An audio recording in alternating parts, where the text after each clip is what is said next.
from folks who are wildfire technology pros.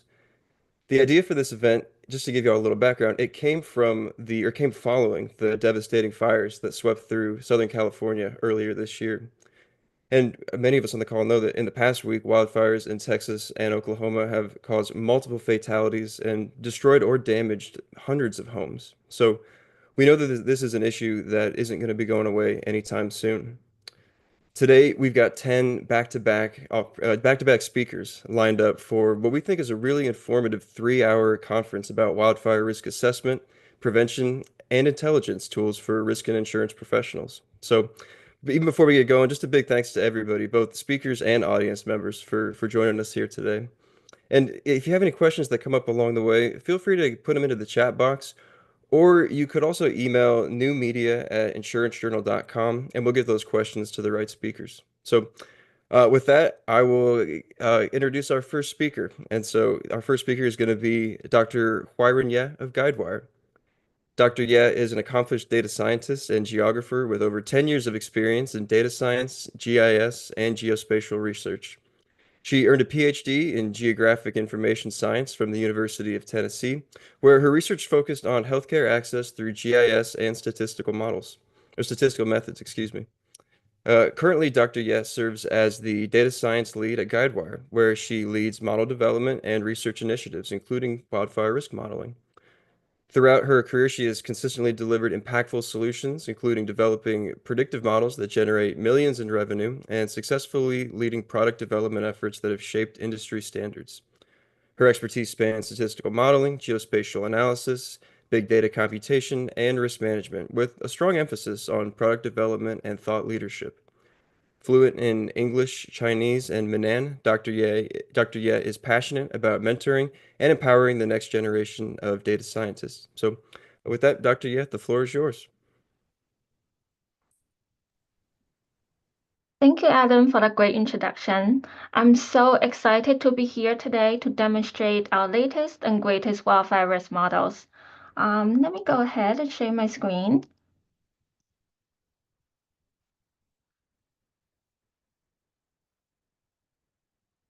Now, how many of you in the audience today are our Guidewire customers? And if you are, please give me a thumb up if you can. And thank you for your support, by the way.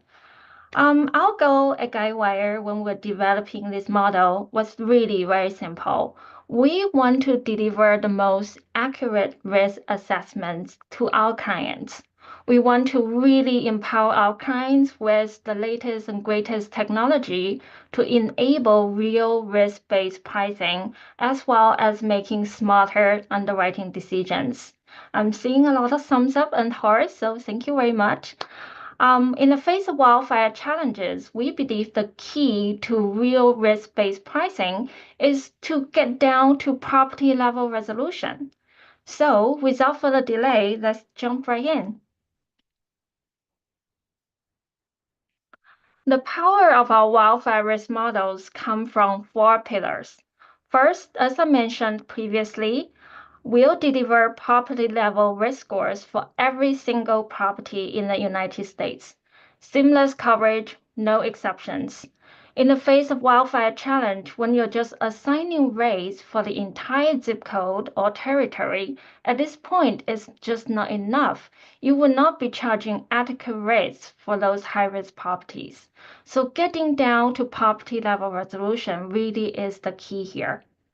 Second, our model was trained on millions of records nationwide. We applied the latest machine learning techniques to provide those predictive risk scores.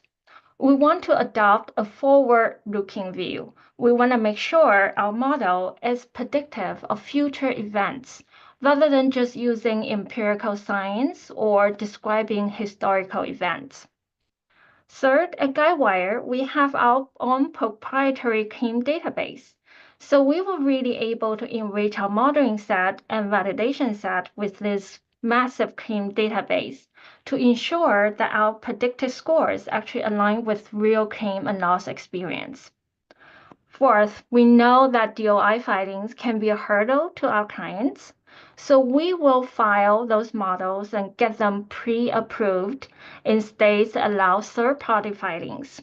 This way, our customers can just subscribe to those pre-approved scores without having to do the filings themselves, which can take up to a year or two, to be honest. This leads to faster adoption, easier adoption.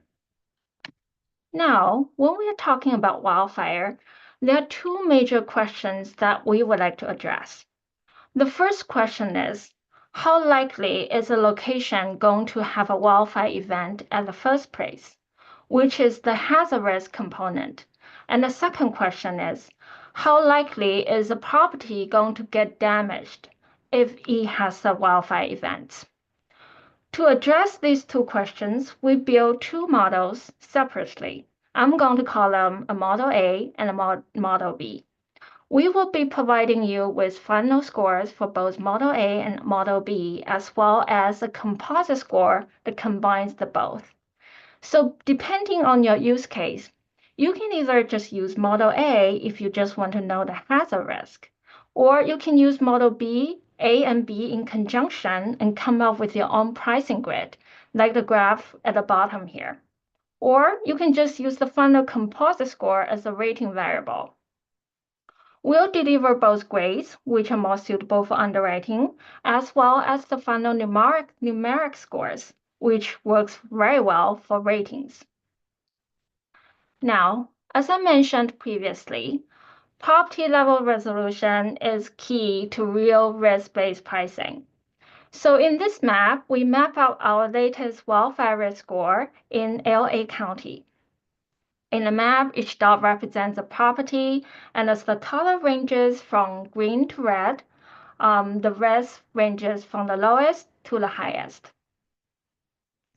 In this map, we selected 4 zip codes that are identified as under-marketed zip codes by CDI. Right now, CDI is really pushing carriers to write in those mandatory zip codes if they want to do business in California. As you can see, the northern side of Sunset Boulevard in zip code 90210, which is a very expensive zip code, by the way, the median home value is like around $2 million, and the limits offered by the California Fair Plan is about $3 million, which is actually not enough to cover all the homes in this zip code. So northern of the Sunset Boulevard, you can see the entire community is actually pretty high risk. It is classified as a very high fire hazard severity zone by California Department of Forestry and Fire Protection. But as you can see in this map, the risk level still varies from location to location. So if I'm a carrier who wants to move into this zip code, I will want to snatch up as many green policies as fast as I can before anybody else, and the window is limited. And our wildfire score would help you do exactly that. As for the red properties and orange properties that are higher risk, we want to make sure we price in this risk and charge enough premium. And also, we can work with homeowners that have really high risk to make sure they're doing enough mitigation to reduce risk. Carriers can assign discounts or incentives, but before we do anything like that, we need to understand the risk level for every single property. Now, let's zoom into this small area here. There's a little bit higher risk, but as you can see, you're going to still get a lot of risk variation even within this small geographical area. So in this slide, I'm showing a few examples of model components that go into our models. We have a very comprehensive list of model components that would drive the final wildfire risk assessment. And here are just some examples. So in this smaller geographical area, even though it's very small, but you can still see the risk is ranging from yellow to red. We selected 2 locations that are pretty close to each other, the red property and the yellow property right here. And actually, the red property's risk level is actually almost 4 times of that of the yellow property. Let's take a look at some of the components here. So the red property is actually located at a much higher elevation on a much steeper slope and with less firefighting resources around. Fire actually spread a lot faster on steeper slopes, and fires are actually harder to suppress at a higher elevation and on steeper slopes. So if I'm a carrier who wants to ride in this smaller area, instead of assigning the same rate for every single property, I want to make sure I'm charging enough premium for the red properties. And I also want to monitor those policies ongoing if they're already in my book of business. And the yellow policies will be safer to write. The risk is moderate. We can still maintain a profitable book of business if we write those properties. Now, with every model building process, we want to make sure we validate. And we did intensive validation when we were building both Model A and Model B. So here are some performance metrics for our Model A. AUC RUC is a 0.94. And in this scenario, since the outcome is disastrous, I would argue that recall rate is the most important indicator because you want to have a high number of true positive and a low number of false negative. In fact, in this scenario, false negatives can be disastrous. It will mean that you're categorizing a property as low risk, even though in reality it's very high risk, which means you're not charging enough premium for it, and the homeowners might not have enough coverage for it. So really reducing the false negative and increasing true positive is key to us. So in this case, our recall rate is pretty satisfactory. It's a 0.90. Obviously, it ranges from 0 to 1. The closer you can get to 100%, the better. Now, cost validation is not enough for us. We want to make sure we are actually predictive of the future. We want to make sure the model performs well on years of data that were not in the modeling process. Because if you can include all the years, you're just describing past event, right? So in this case, again, we did intensive validation on whole out years of data that were not in the training set. The validation set is a 50% versus 50%. 50% of the has wildfire and 50% that did not. So in this case, the risk score is doing what it's supposed to be doing from the lowest risk group being 1 to the highest risk group, the last bin. The percentage of location that had wildfire events increases dramatically. And this is the kind of trend line we would like to see. Here are some performance matrix numbers for our Model B. Again, we can get some really solid number here, a 0.93 of AUC or UC, and recall rate is a 0.85. Again, we want to validate our models on whole out years to make sure we're actually predicting our future. Remember, Model B is about how likely a property is going to get damaged or destroyed given a wildfire event. So in the validation set, all the properties had wildfire events, but 50% of properties were destroyed, 50% of properties were perfectly fine. So as you can see, as our risk increases from bin 1 to the last bin, our percentage of destroyed increases from close to 0% to 90%. And that's a great segmentation. And our model is honestly doing quite well here. And imagine using something like this for your rating models, right? Now, let's get down to feature engineering. For us, model process is important, validation is key, but also we want to make sure every single model component that went into the model also is super solid. We did rigorous quality control, and careful calibration on every single model component that went into the model. And you know what's better than this? We'll be delivering every single one of them along with the final score to you through our API. Our model is not going to be a black box to you. When you see the final risk score, you'll know exactly why certain properties are having higher risk and why certain properties are having lower risk. And here I'm using field type and density as one of the feature engineering example. We don't treat all the field types as the same. We don't just use the dominant field type within the proximity. We consider every single detail field type within the proximity as well as the density. According to CDI regulation, if you want to use field in your model, you need to include both field type and density. Now, let's see how we did in some real-life actions. Earlier this year, two wildfires broke out, Eden Fire and Palisade. They've been making the headlines. Actually, just a few weeks before Eden Fire broke out, my team was just looking at this area because we discovered that according to our new wildfire model, this area is really high risk. And a few weeks later, Eden Fire broke out and homes got destroyed. So in this map, we're showing the Eden wildfire parameter as the gray area, as you can see in the map.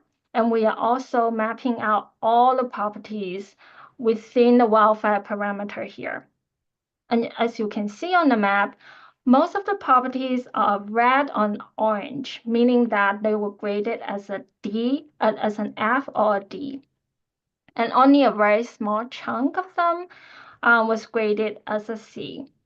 So now let's quantify that, right? So what this means is that we actually have 96% of properties that were graded as a D to an F that ended up being in the Eden wildfire parameter. We were able to identify those high-risk properties before the fire even happened. And only 4% of the properties were graded as a C, moderate risk, within Eden fire parameter, and none of them were graded as an A or a B.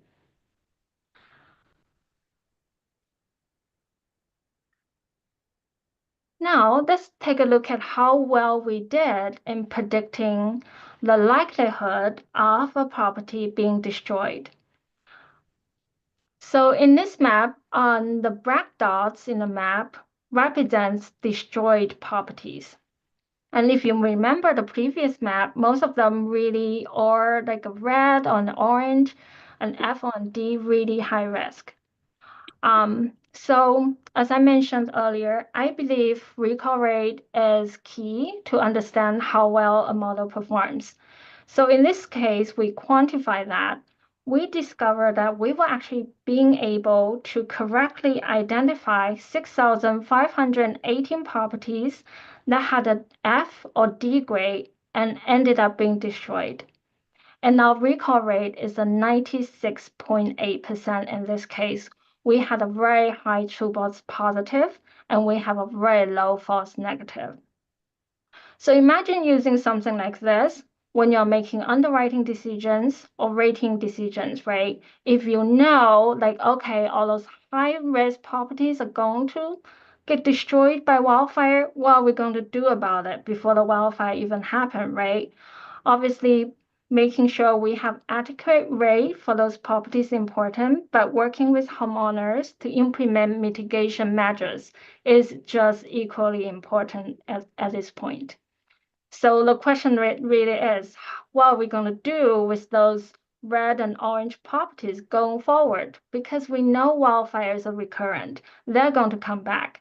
And the red and orange that are outside of the wildfire parameter this time, it's very likely for them to be within wildfire parameter next time. Now, let's take a look at how we did in Palisade Fire. Again, we map out the Palisade Fire wildfire parameter. You can see the gray area and the boundary. We also map out all the properties that were within the Palisade wildfire. Again, most of the properties, you can see it on the map, is a red on orange, indicating the really high risk. They were graded as a D on F. and some small chunk were graded as a yellow, a C. Let's quantify that. So we have 89% of properties within Palisade Fire that were graded as a D to an F. Before the wildfire happens, we have 10% that were graded as a C. So those numbers are still really solid. We were really able to identify the high-risk properties that would end up being in a wildfire. Hey, doctor. Yeah, this is your 2-minute warning. Okay, thank you. Now, let's see how we did in predicting the likelihood of a property being damaged in a wildfire event. So in this map, the black dots represent destroyed properties, and you can see exactly where they are. If you remember the previous map, most of them really are like red to orange, right? So we also pull up the statistics for these. So out of about 7,000 properties, we have 3,894 properties that were graded as a D to an F, meaning really high risk of getting destroyed. And the number still looks really solid. Our recall rate is 87%. We were still able to get to a really high true positive number and a really low false negative number. Now, let's recap. Our goal is to provide accurate risk assessment and property resolution. We want to empower our clients with this powerful tool to make smarter underwriting decisions and also using our wildfire risk model in the rating plan. Again, our model is not going to be a black box to you. You'll get everything. You'll get grades, you'll get numeric scores, and you'll get all the model components along with them. All of those data points will be delivered through our API. We did intensive validation. I would never trust a model that's not validated. And we were able to get strong model performance for many different scenarios. Our model was built to be compliant with CDI regulations, and the model will be pre-approved in states that allow third-party filings. So you can just subscribe to the pre-approved scores without having to do the filings yourself. Our model has many different use cases, whether it's underwriting or rate making or do mitigation. Thank you so much for watching my demo today, and I hope you have a great rest of your event. Yeah, thank you, Doctor. Yeah, for kicking us off with a great presentation with some really timely information that you shared there. Next up, we're gonna toss it over to Jamie Nippon and Curtis McDonald of CoreLogic. So the floor is yours, y'all. Thank you so much, Alan, and thank you for having us here today. My name is Jamie Knippen, and I am the Senior Product Manager for Wildfire Products at CoreLogic. Been with CoreLogic for about 4.5 years. Curtis?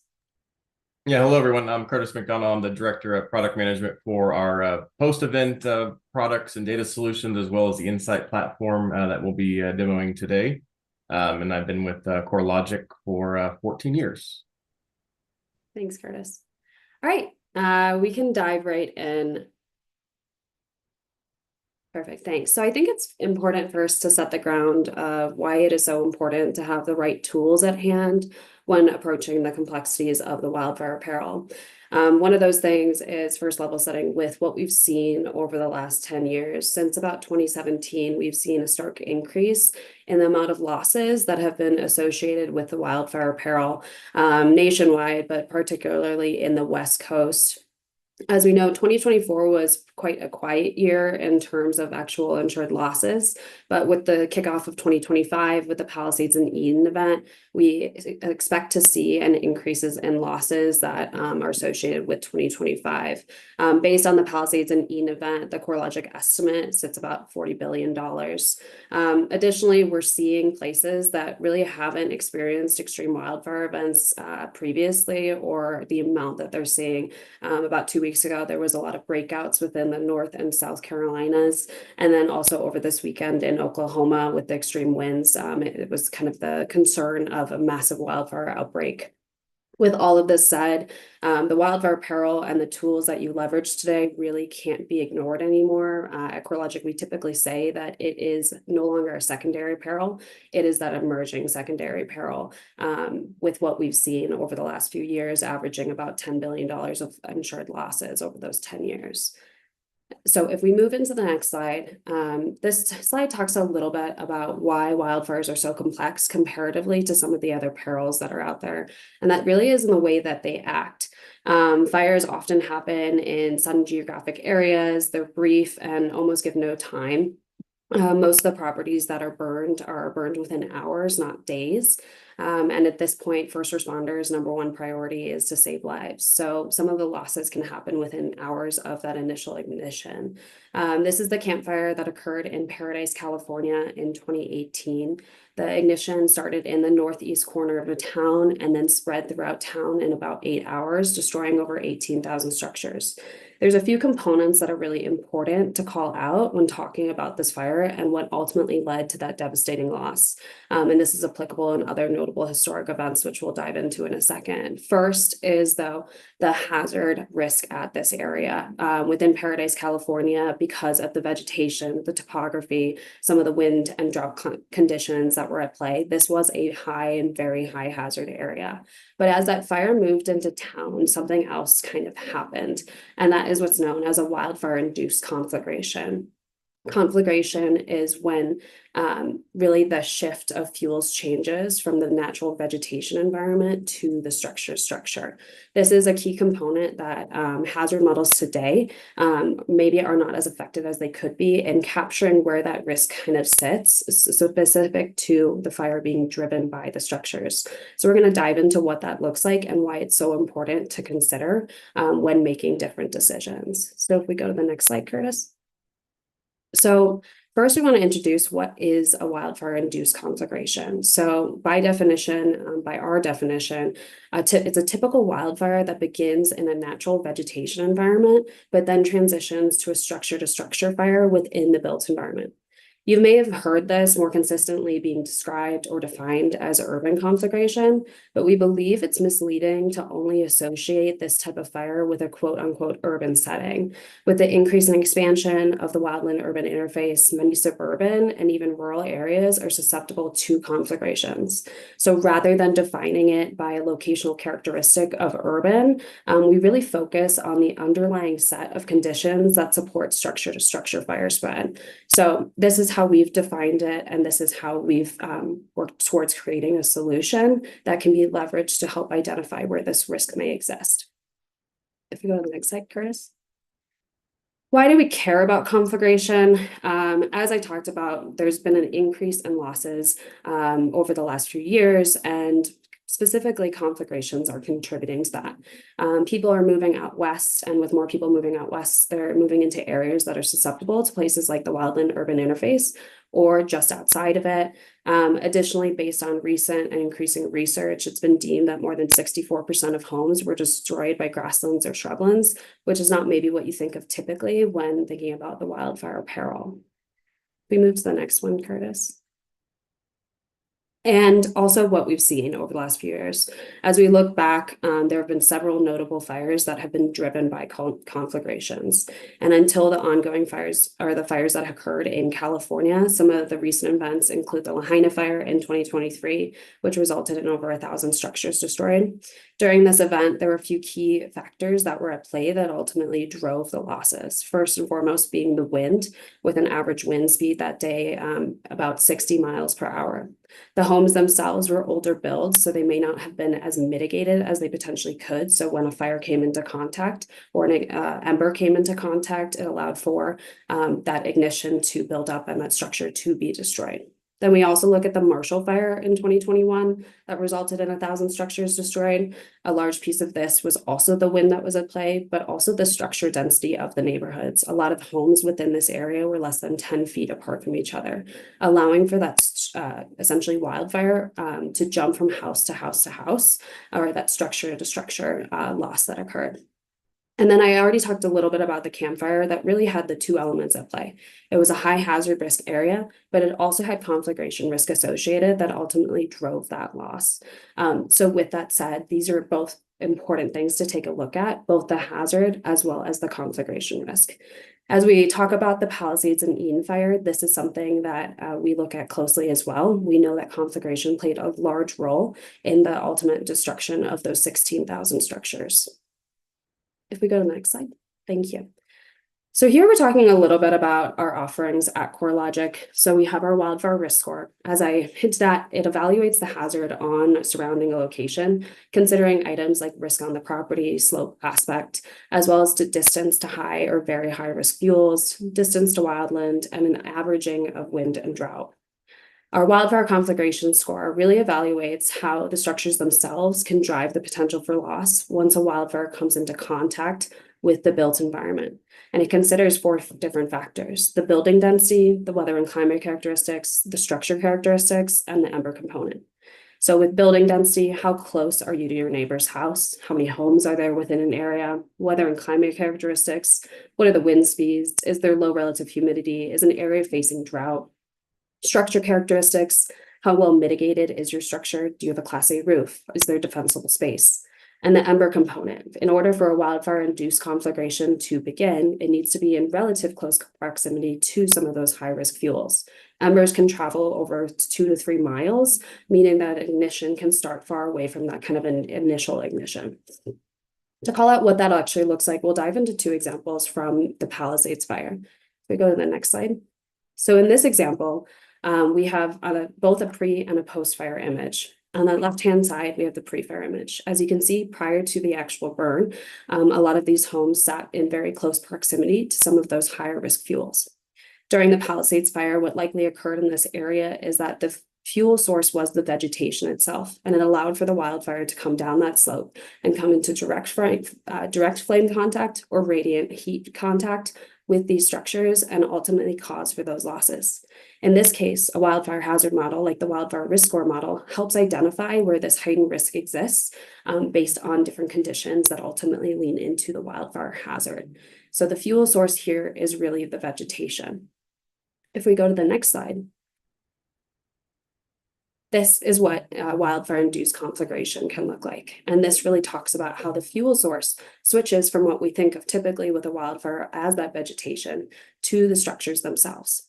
As you can see in this neighborhood, these homes were very close next to each other. As we know, during the Palisades and Eden fire, the area was experiencing red flag warning, which means high winds, extreme drought that ultimately could cause for wildfires to begin, as well as some of these homes may have been older, allowing for or meaning that they didn't have as much mitigation, creating the structures to be more vulnerable when a fire can come into contact with them.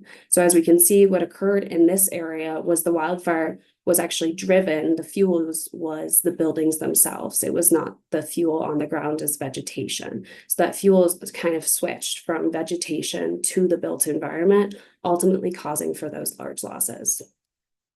So with that, I think we're going to dive into insights to do a more live demo of what this actually looks like. Curtis, do you want to introduce it? Yes, so let me go ahead and start sharing my screen. It should be popping up. So this is our Insight platform. It's a web-based geospatial tool that we provide to our clients to really help them understand, their book of business, uploading their policies in force, but also there can be connection made to receive claims data coming into the tool as well. Initially started as a response claims catastrophe response tool, but we have expanded some of the capabilities, and as you'll see, we'll zoom in here and start looking at some of the data that Jamie was just discussing. So turn it back over to Jamie, talk a little bit about it, and kind of see this within the tool. Great, thanks, Curtis. Yeah, so we're going to dive into the Altadena neighborhood, which was within the Eden fire perimeter. And first, what we're going to do is kind of take a look at what the hazard risk was prior to this event. So again, considering things like fuel, slope, aspect, as well as distance to high risk fuels that ultimately increase the likelihood of a wildfire occurring. So with that, I think we can turn on the wildfire risk score layer. Perfect, thank you. So this is our wildfire risk score layer. And this is really a categorical breakdown that breaks down the scores from low to very high. Low is represented as green, while very high is represented as red.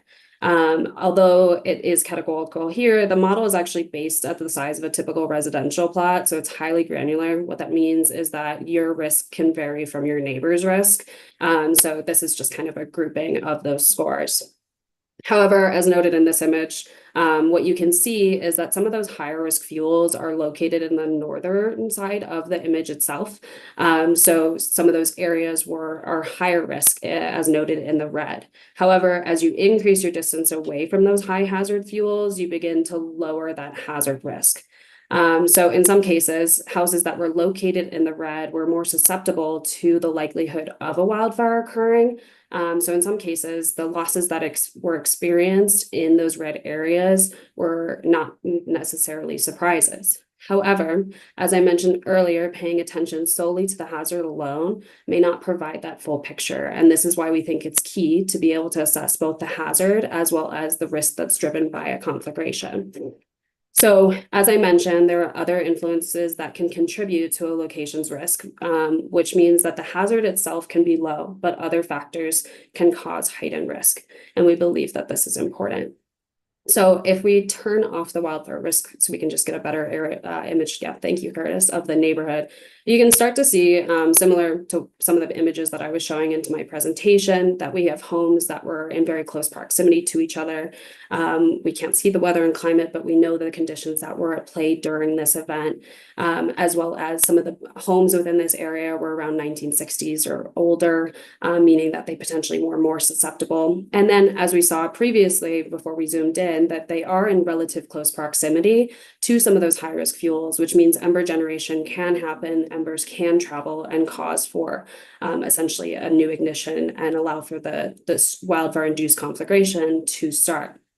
So as we turn on our wildfire conflagration score, which you can see is built at the structure level, what we do is we essentially account for those four factors to ultimately determine what can drive a wildfire-induced conflagration. So we account for building density, how close are your neighbors. We account for weather and climate characteristics. We account for mitigation at the structure level, as well as that proximity to vegetation itself. Thanks, Jamie and Curtis, for the great information. This is your 2-minute warning. Thank you. Okay, perfect. So as you can see, again, red is high risk, orange is high or very high, and then yellow is that moderate risk. So with that, what really is revealed is a new story. So although that hazard risk can be low, if we flip the wildfire risk score back on, the overall risk of these structures can be higher based on the conflagration risk. This is why some of these events, Palisades, Eden, Marshall, have been such surprises. Our tools allow for you to capture those surprises. And we do believe that this is extremely important as we know what can happen. So if we take off the 2 layers, thank you. The conflagration score is really meant to help identify where that heightened risk can exist and how this can vary from structure to structure to structure. This model was completed prior to the Palisades and Eden event, and although they were extremely devastating events, it really helped us validate how the model performed and ultimately validates the need to start leveraging these for business decisions, as well as helping identify where additional work or mitigation can be done to help make things better. So with that, I will pass it back to you, Curtis. Yeah, thanks, Jamie. Just talk a few, maybe a minute on the platform itself as we transition from more of our deterministic risk solutions over into the post-event or even real-time. So can't go through all the different data sources and layers that we have in here today, but did want to showcase real quickly what we did for the post-event specific to the Eaton fire as well as the Palisades fire. So we basically were able, with our partners with Vexel, imagery partner, as well as through CAL FIRE, we're able to bring in the data classification and just classify them as ranging from no damage all the way up to destroyed. And then what this allows you to do is to overlay a portfolio of data assets. So if I had my policies loaded in here, I could very quickly come in and see where I have an asset or where I have a policy and get information exported out on the number of policies that fell within these damage classifications, as well as any metadata or associated data that you would have uploaded or appended with your policies. All of that can be exported out and viewed within some charts and graphs. Just for the timing, I won't be able to go through all of that today, but really this is from start to finish, kind of the risk all the way through to response, and understand how you can leverage the Insight tool with your own data, both on the policy side as well as on the claim side, to really get a clear, quick and accurate understanding of your exposure following the events as well. Curtis and Jamie, thank you so much for your time today, and especially for further breaking down the influences of conflagration with all the related scores, data, the tools. Amazing stuff. Thank you again. Very informative. Next up, we'll send it over to Clark Woodward of Red Zone. Thank you, George.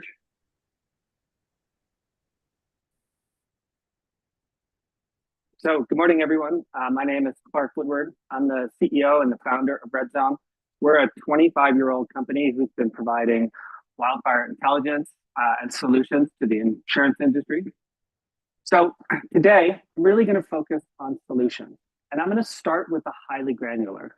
How can we collect information about the structure and then incorporate that information into our identification, our wildfire modeling? As we know, once we start to have a portfolio of locations, we need to identify and analyze those locations across the Mountain West. And then lastly, I'll explain how Red Zone can be a part of a proactive protection for those wildfire exposed homes. So I'm really going to start with mitigation and thinking about that highly detailed information about the home itself. So where I want to start is that we know through our collective knowledge that home hardening reduces risk. And the IBHS has been an amazing partner in producing information that shows us where wildfires are igniting homes and leading to that loss. In this example, we've got two identical homes. We've got one that has a fire pathway in the form of a wooden fence. So once we know that there is a fire pathway to that home that could lead to loss, how can we go collect this information so that we can use it in our decision making? So across all of our research, we found that mitigated homes are 40% more likely to survive. But insurers are missing that ground truth data, that information about that fence that would help them make a highly specific information that could help separate a good risk from a bad one. So Red Zone has deployed a self-inspection app, which addresses a couple of problems. First, it provides essential mitigation information about the individual structure that allows us to deploy this app at scale so that homeowners across the West that could not be reached by a human inspector can begin to collect and provide information that can lead to a more informed decision and allow insurers to be more confident in expanding their coverage in wildfire exposed areas. So what you see here is that this app provides us two key elements. First is that the app is going to give the homeowner immediate mitigation advice. The homeowner collects information about their home on the related to the construction, to the home hardening, to the defensible space, to the surrounding vegetation, and allows us to provide them mitigation advice and get them started on the journey of hardening their home. But as important, that information is collected as data and provided back through Red Zone to the carrier and allows them to incorporate this information into their underwriting workflow and provide better insurance, greater insurance to homeowners in these wildfire exposed areas. So what you see here in the app is what the homeowner would see after collecting information. So the homeowner has gone out, they've taken photos, they've answered questions, and the app is going to give them a set of scores that identifies which areas around their home need the most work or have the greatest wildfire exposure. At the same time, you can see on the right-hand side the leveled up score, which would give that homeowner an idea of should they take action to mitigate their home, what is their ultimate goal? And by providing that feedback, we give the homeowner an understanding of what they can do and how rapidly they could improve their position in terms of wildfire risk. And at the same time, we're giving them different strategies because we understand that home hardening is really a human activity. That homeowner could do good, maybe the lowest amount of work to harden their home, or best, and really button up that home and change the susceptibility of that home for wildfire. So understanding that not every homeowner will have the same amount of resources or energy to put toward this, we give them different solutions that match what their the potential for them to take action is. So self-inspection is one of these places where AI works incredibly well. Here you can see that I have 4 photos. The homeowner has taken the photo on the left. Our AI models identify individual elements, as you can see in the second image with the hedge and the 2 bushes. And those images are then segmented so that we can determine first the deep vegetation hedge is the fire pathway to the home. The vegetation in green and blue are the vegetation in zone 0. But probably most importantly, in the 4th image, you can see that using AI, we can show the homeowner what it would look like if they replaced their hedge with a metal fence, if they removed the vegetation up against their house and created a really hardened zone 0, giving that homeowner the images and the vision for them to then take action and really harden their home. And that's the first step in a really important journey for a homeowner. And we know that some action is better than no action. Getting a homeowner to even take the first steps in removing what is, whether it be dead leaves or mulch or improving the weather stripping, can have a material impact on that, the home's survivability, but it also spurs that homeowner into action and lets them understand that they are making progress toward an ultimate goal. So collecting this data and being able to utilize it is such an important part of understanding the wildfire risk for an individual home.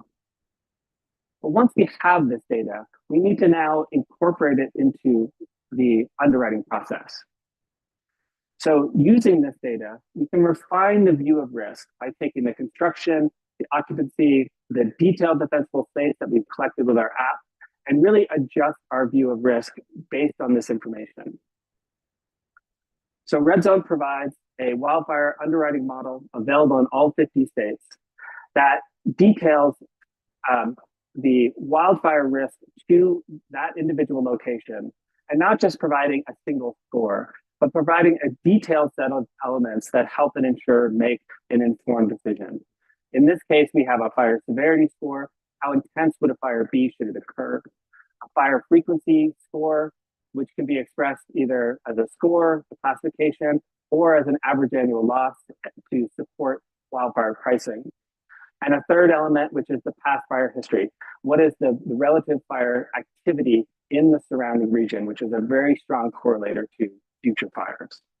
So you can see that we can take the very detailed information and we can incorporate it into a standard underwriting model that gives us the ability to make that nuanced decision on an individual home location. So assessing each location individually is a really important step. But one of the elements that's often missing from insurers' workflows is the ability to analyze their portfolio in real time. And I would give you the following example. So accumulation is often done using some pretty rudimentary approaches. Distance-based, blast radiuses of 10 miles around a structure, using zip codes, using counties. These are all in-force approaches for a lot of companies. But we know that wildfires simply just don't follow political boundaries, and they don't follow circles. So a good example is the Wolseley Fire. 2018, 100,000 acres, by all means, kind of a small California wildfire, but it had an outsized impact. it burns 1,600 homes, $6 billion in property loss. And one of the things that we see from an accumulation standpoint is if you're mapping it by zip codes, this fire crossed 12 zip codes, 2 counties, 150 square miles. So that traditional approach of managing accumulation just didn't work in this fire and in most fires. So what Red Zone has done is we have built what we call correlated risk zones. We take hundreds of millions of simulations, we divide the landscape up into the natural boundaries of wildfires, and we nest those. We have the community zone, which is our kind of smallest unit of aggregation, to a complex zone, which is the size of our largest wildfires, and then a regional zone, which is largely territorial. But it allows us to then manage our accumulation, as you can see on the map, in real time. So within the zone, we run a set of probabilistic models, and for a portfolio, we can identify what the policy count, what the total value is, and then what the probable maximum losses are at different recurrence intervals. So here we can begin to identify our concentration based on true wildfire science and manage our aggregations at the point of sale, during underwriting, and really build a sustainable portfolio that we have, for which we have a really strong understanding of what are our probable losses in different fire scenarios at different recurrence intervals. So you can see here is the complex zone for the Wolseley fire, and an insurer who had been using our tool is confidently able to understand that this fire started in Thousand Oaks, ended at the ocean, but they understand where their concentration is and can be managing that accordingly. So lastly, nearly all insurers have wildfire exposed homes. And the last leg of our stool is to provide that proactive protection. So Red Zone offers proactive wildfire protection tailored for the insurance industry. So we use crews who are trained to do a wildfire insurance specific assessment during the off season, any day that they are not fighting a wildfire. But when a fire strikes, we have trained, experienced operators and firefighters who are able to then provide that emergency mitigation to give that home every chance it has to survive the fire. And does it work? You bet. So the way that we operate is that we provide what we call proactive protection that starts with an inspection. And we provide on-site inspections for individual homes. We can push that out through the app and give that homeowner these detailed mitigation elements that they need to take to harden their home from an eventual future wildfire. And then third, when we have a fire, we have our resources that can be dispatched to the evacuated and the affected area and provide that emergency mitigation. During the Palisades fire, we saw a number of very significant fire saves. In this case, we were able to extinguish hotspots that had started on an adjacent home and prevented our insured home from eventually being ignited by the adjacent home. So we were able to change the outcome for that homeowner. In other areas where we were in a less dense population, we were able to provide that emergency mitigation that allowed us to slow an advancing wildfire and provided fuel modifications that prevented this home from igniting from the encroaching wildfire. Now, we've been providing services to insurers for more than 20 years. And we see during these large wildfire seasons that individual insureds can save hundreds of millions of dollars. And so proactive protection, while it felt like it was the domain for many years of simply the high net worth, has really become a mainstream program because the dollars and cents have a clear ROI for providing these services, as long as we're also providing to our insureds information on that structure hardening, we're inspecting those homes, and then we're protecting them when they're threatened. So I hope you can see through this presentation that at Red Zone, we're really trying to take that end-to-end solution approach, starting with the homeowner, then moving up to the individual location, managing the portfolio as a whole, and then taking action when we need to. So thank you for your time. And I would offer to anyone on the call here, if you'd like to schedule a demo or a proof of concept with us, please contact us at the email below. George, back to you.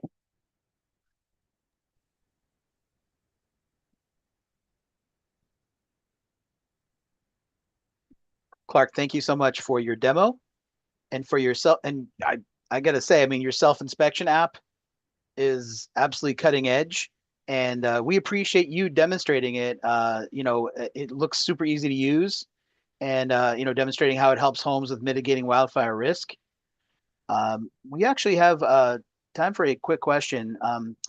Didn't know if Clark, you might want to address this, or anyone else can, whether or not any major insurers are accepting wildfire suppression efforts, and what might be a discount in a policy. Do you have any insight into what that might be?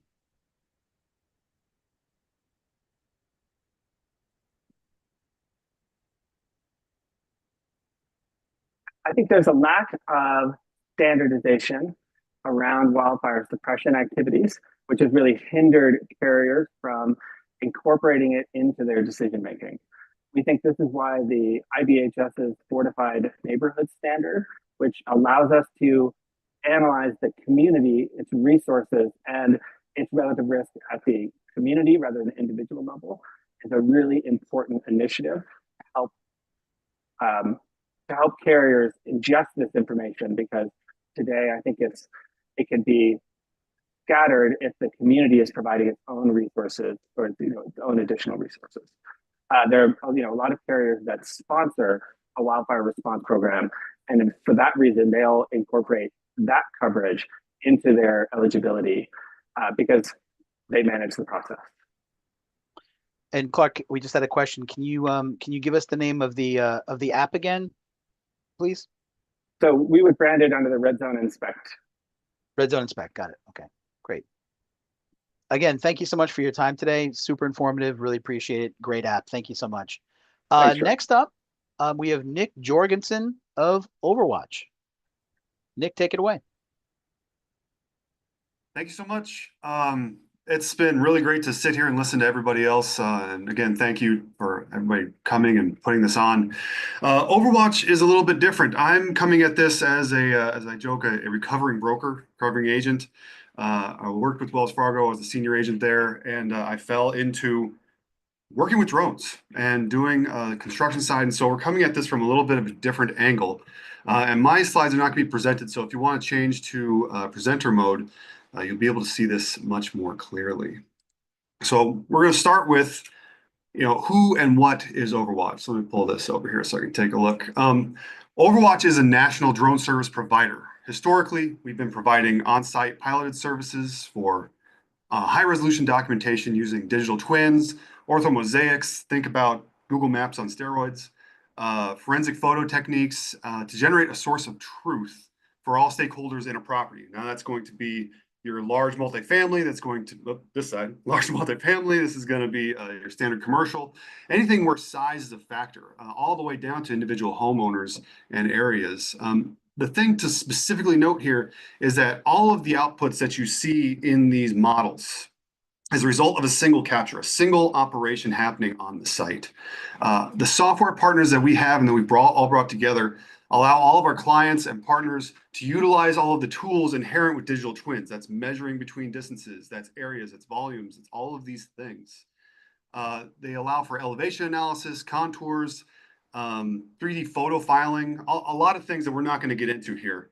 But the thing that I want to walk away with is there's 100% HD coverage of the entire subject area. That's roof, that's HVAC, that's parking, that's everything. So it's a multi-dimensional multi-tool to evaluate a property and its risks. So why does that matter when we're talking about wildfire, and why does it matter right here? Well, as background, one of the refrains here is that everybody thinks about drones, they think about their real estate agent. They think about pretty music, somebody snapping in the background, and having a golden hour vista of about a $3 million house. That's not what this is. This is actually going to be drones doing work, getting to work, and being able to deliver game-changing results. As you'll see right here, part of the Overwatch process and approach to documentation is we get literally granular, literally. We fly differently. Roof condition photos are captured to resolve hail impacts down to 1/8 of an inch, only cracks in the coating. Also, we're able to do repeatable flights over time. So we have direct historical analysis on a property by property basis that allows us to evaluate things like in 2021, I think you can see right there on the left, 2023, right, tough for me, it's getting used to it. This allows for direct analysis. So this is useful for a pre-loss condition as well as post-loss condition analysis for wildfires, for hail, for wind, for all of those things. Up to this time, the application of this technology has been limited to enterprise level developers, for contractors, but to put it into an insurance mindset, this tool is for the accurate representation of the risk, as well as a genuine source of truth for pre and post loss condition. But it's been difficult, right, to get pilots on site, plus the processing costs, plus getting consistent results, FAA regulations. So all of these things combine to why this really hasn't taken off. But I'll get back to that. For now, let's tuck away that we have direct historical comparisons, a consistent approach for gathering that information, and a deliverable that allows us to ask questions of the model. What did it look like? What was the condition then? How is it now? From active construction sites that you see here with plan overlays to the REIT down the street, all of these tools apply to everything that is captured. And everyone from the property owners, agents, brokers, underwriters, adjusters, operators has a use case for this data. At different times, it becomes more useful. The mere fact that this data exists and this model exists is in of itself an asset. And I think that answers a couple of the questions that I've seen. When is this getting delivered to individual homeowners or property owners? How can we make specific underwriting decisions based on reality? This is the type of tool that can be employed with my fellow presenters as well as carriers directly to make those types of decisions. So I think that might help some of the more agent-minded there. So that's all of our deliverables here, and that's what Overwatch does, but we're talking about wildfires. So wildfires, they cover large areas, and that's what everybody's been talking about. It's large data, it's aggregating, it's making analyses. They all have their strengths. Overwatch provides that granular approach at documenting individual properties, but also larger ones. Let's talk about entire areas like golf courses and all the fun that comes with insuring those. So we got 180-acre golf courses. We can do entire areas like ski resorts, just as an example of entire areas for this type of analysis. It's not just individual homes, properties, but also large areas that can be utilized and plugged into any analytics. Those types of analytics that are inherent in the software that we're providing within the Overwatch suite is going to be the plant health analysis. I'm sorry, my screen's over here. Plant health analysis, which is simple RGB analysis, which is red, green, blue, or you can have thermal. So many different payloads on the drones to do different things. Okay. So let's take a moment. I'm just going to breathe right here because we're about to change gears.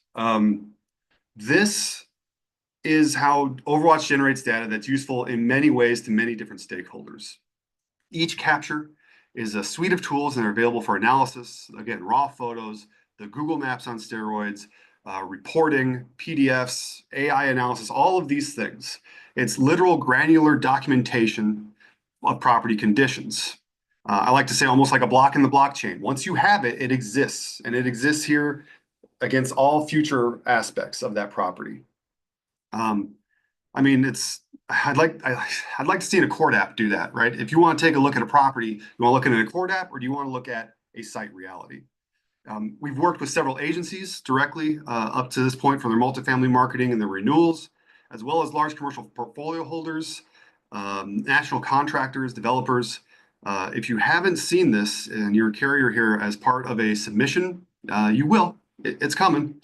The 25-year-old who joined the insurance industry would have killed if I knew this was available, to be able to say, just drive that wedge and help the policyholders and also deliver a really great resource to my carrier partners. But that's another story. Back to the problems that we talked about. Here's how we're going to fix them. How do we deliver this at scale?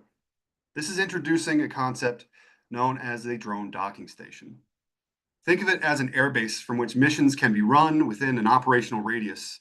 These mission profiles are both autonomously performed as well as live remote captures, depending on the needs of the mission. Every deliverable that we've gone over, everything that you can do with the digital twin, can be run as an autonomous mission, either by designing the flight pattern to be executed remotely, or by rerunning a live mission that was done by a live pilot remotely. So we're able to have this repeatability, we're able to have live response, we're able to launch quickly, and we're able to have dispersed networks with consistently applied techniques to the flights. Here's an example. Let's scale this up from an individual box to a network of boxes. This screenshot was taken yesterday from our LinkedIn page. Overwatch is the first company to successfully deploy a network of these docks across a US city, assisting municipalities with their ongoing recovery efforts, as well as leading the way for real-time support and using drones in first responder operations.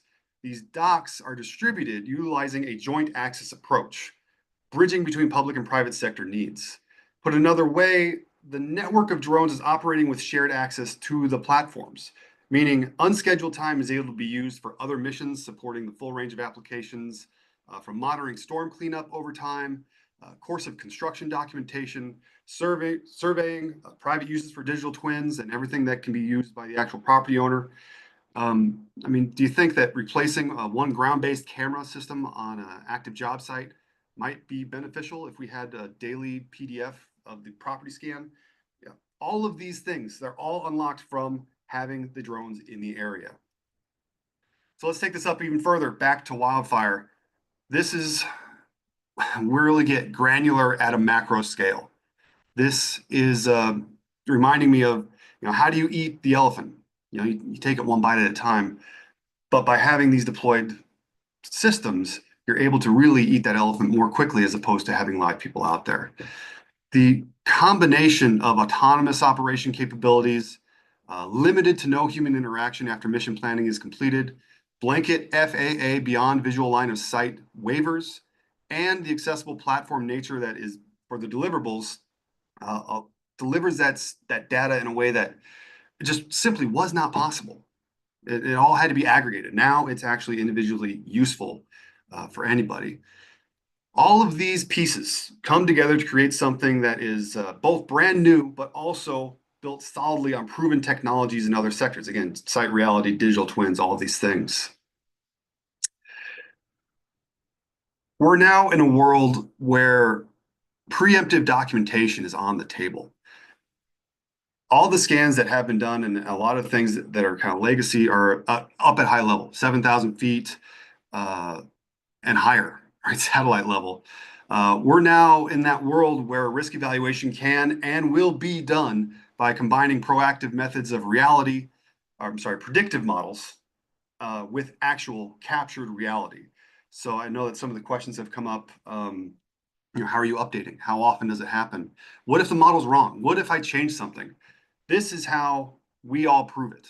You get an order of an Overwatch, or you have a digital scan that is time-stamped and ready to go to prove actual conditions on the property. That's how we can leverage those things that address some of these questions that have been coming in about, what can be done and how can it actually be rated appropriately. As with everything we've been talking about, the data is ubiquitous. Overwatch is what it sounds like, and it can be leveraged for all of the named perils, shave and haircut for all you people that have to do CE coming up. This is not just Wildfire, but it is very useful in the Wildfire evaluations. This is schedulable, this is repeatable, this is a source of unbiased truth without algorithms. We are actually looking at it, and we can put the data into algorithms, into whichever third party would like to have this data. It's not siloed. It's meant to be shared. It's meant to be used. By partnering in geographies that require the most attention, Overwatch is actively bringing these capabilities to market. The only question really becomes, how do your organizations, whatever they be, want to position yourselves to have access to this type of information? First responders and the entire municipalities are looking to partner with private businesses in joint access approach, being powered by Overwatch. Mobile dock deployments are online right now for disaster response, much like you saw with the Asheville Police Post. Large developers are already employing systems like this with their name splashed across the box because they know they'll be flying for their own uses almost consistently, and they want priority and exclusivity to their captures. Personally, I don't know the answers on where everything is going to go and how it's going to work out. I'm not a super visionary. I don't know how every entity is going to use this. I don't know how the rules are going to change. But what I do know is that this will be a tool in a lot of toolboxes because of the just usefulness of the data and, again, the granularity at scale. So once again, in a world where these systems and networks are either going to be owned or shared, how do your organization want to position yourselves, and how could current and future uses affect how you make decisions? I look forward to helping make today's uses and tomorrow's potentials come into reality. And I'm ready for questions. I imagine there's a couple. Let's see.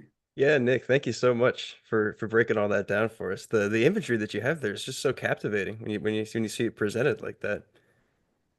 Yeah, We it's did have crazy. one question in the chat while you were talking, and I think it's one worth exploring. Somebody essentially was with all the data that you did present there was wondering how it's being used. So I just wanted to know maybe if you could talk a little bit about the customers that you have and where you're located. Sure. So again, Overwatch is national. I live in Arizona because I don't like bugs and the cold. I like to visit. If it's hot, I just get in the pool with a margarita. But so I sit here by choice. So some of the customers that we're doing, again, the legacy where it's been, right? The boxes are new. This distribution is a new application at scale. And that's what Overwatch is a leader on. Again, we're the first to do this across the entire city. That's been proven that we can do it. These proposals are going out to other municipalities. I can't quite talk about all of that yet because they're still going through this stuff. Sure.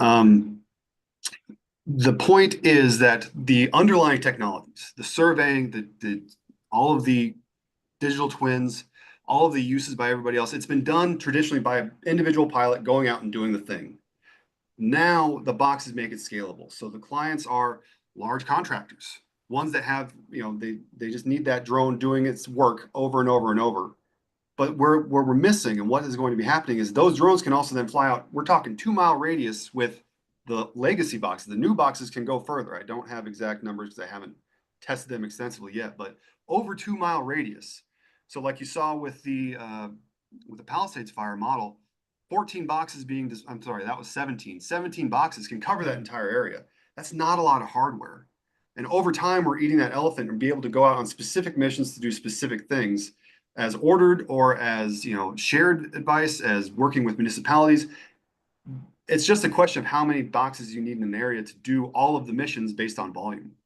It's going to be evolving rapidly, and the beautiful part about it and why Overwatch is intentionally agnostic as to its partners and the hardware is because it's always going to change. And so unless you want to be locked in technologically to hardware, nobody really wants it. You want to be able to upgrade the drone inside the box as it comes in.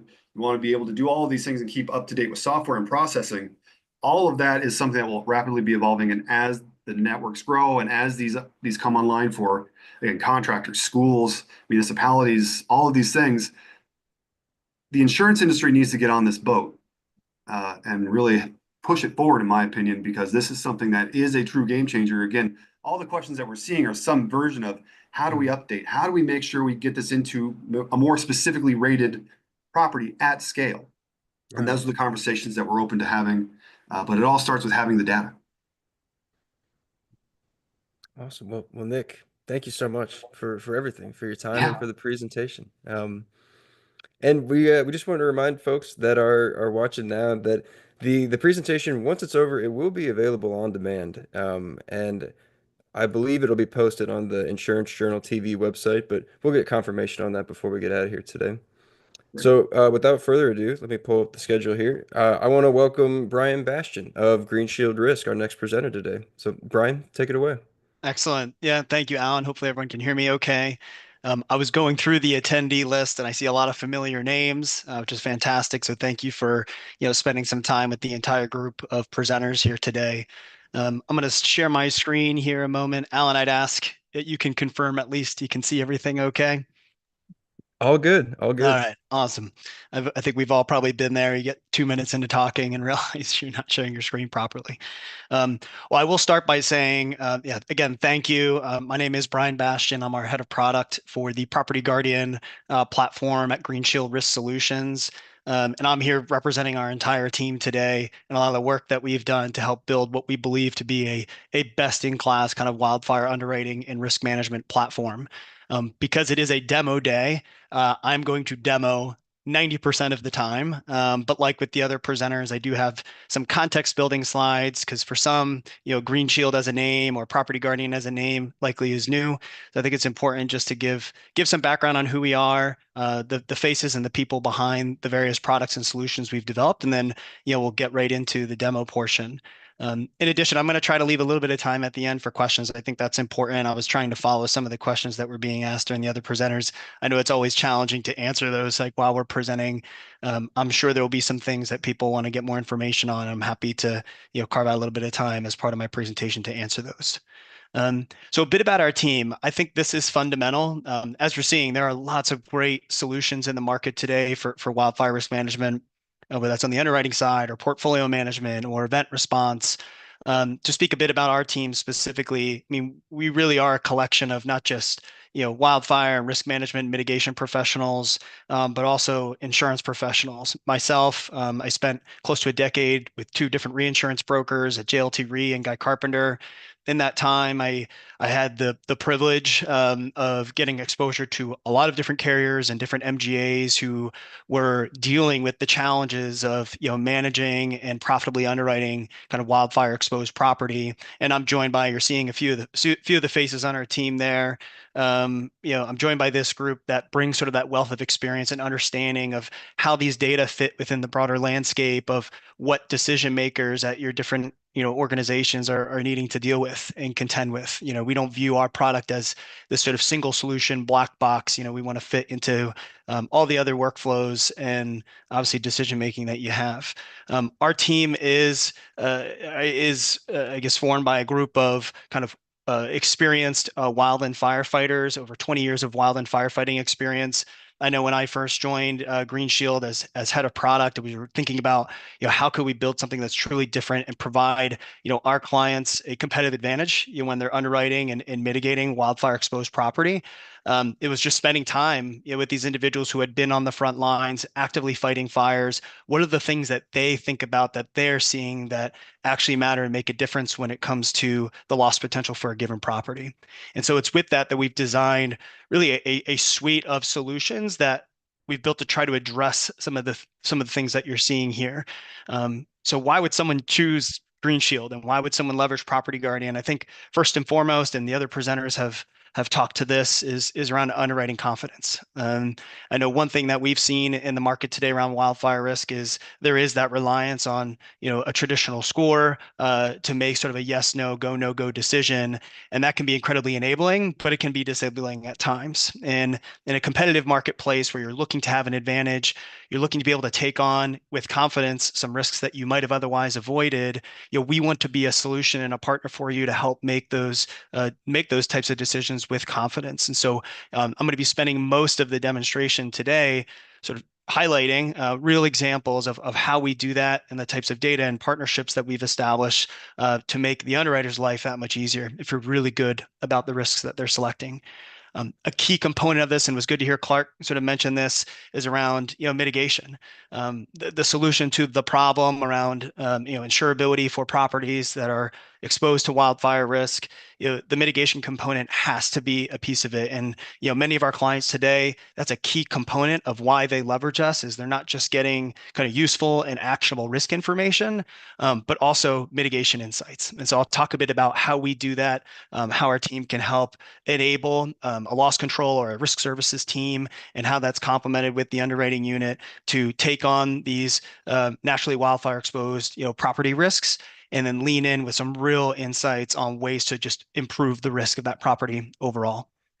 And then lastly is around active wildfires. And for us, we spent a lot of time looking at the marketplace, understanding what are the solutions, what are the pain points that we're hearing being raised by carrier and MGA partners alike, and sort of the area of active wildfire response. It's challenging because of the lack of kind of spread, traditional spread forecast information. So as a decision maker, where do I deploy resources? How do I properly communicate days in advance to a policyholder on the things that they can do to effectively mitigate their property? How do I better communicate with capacity providers or reinsurers on what the loss or impact potential might be? And we think we've designed something, really, really cool that will help make the lives of those decision makers that much easier. So again, just a few slides, and we're going to jump into the demo portion. I will mention, and you'll see this in an example of one of the reports that we have with respect to underwriting confidence. We've designed what we've called our wildfire risk insight reports. And what these are physical, tangible reports, and you'll see they can be upwards of 20 to 25 pages in length, designed with a singular purpose around providing insights on the underwriting opportunity for a given property, but not just evaluating the traditional community and regional level hazard risk components. But most importantly, especially for wildfire, especially since we're talking about mitigation opportunity, what's going on at the structure and parcel level. And so we provide a 360-degree view of that wildfire risk. We've partnered with some popular names that you'd see, and I'll note Vexel as one of our imagery partners, in addition to some data providers that you haven't heard of, TechnoSilva, and I'll speak a bit to how we're leveraging them and their propagation modeling as part of the mitigation guidance and risk selection data in our reports. In addition, on the mitigation side, I mentioned our team of wildfire mitigation experts are just that. They are experts. They have walked the line, in most cases have fought fires in close to all 50 states, or at least where there have been fires. So they understand what it actually takes to mitigate a property. And what we've done with the data and the analytics that we have is provide real insights and guidance. We're leveraging our partnership with TechnoSilva and the spread modeling to give insights on the exposure, the severity, and the suppression difficulty at a given property based on the unique weather history around that specific structure. And in addition, our experts can provide an expert opinion on the risk, meaning from a loss control perspective, what are we seeing? And maybe most importantly, where are those opportunities to mitigate the property? And alongside that, here are those specific NFPA certified mitigation recommendations. And we supplement that with a loss control platform to support recommendation follow-ups. And we can even do on-site inspections. So the full gamut when it comes to mitigation services. And then lastly, I won't have enough time. 15 minutes is tough. I know the other presenters, I'm sure, are dealing with this as well. It's like, what do we cover? I did want to mention really quickly, and this you're seeing in the GIF here, our application, funny enough, it's Property Guardian Overwatch. Interesting, Overwatch came right before us, spelled a little bit differently. This product is leveraging 1 to 14-day spread forecast data where at a snapshot in time and updated every 12 hours, we're capturing the latest weather forecast, active suppression and containment, and then obviously topography and fuels to simulate how that fire is going to be moving unsuppressed over the next 1 to 14 days. And as soon as you have access to forecast information, that's a game changer for decision makers. Just like we have on the hurricane side, once you have access to forecast information, you can start to do two different things. Number one, the types of moratoriums and the precision around the moratoriums and the binding restrictions that you can put in place are just that, they're more precise.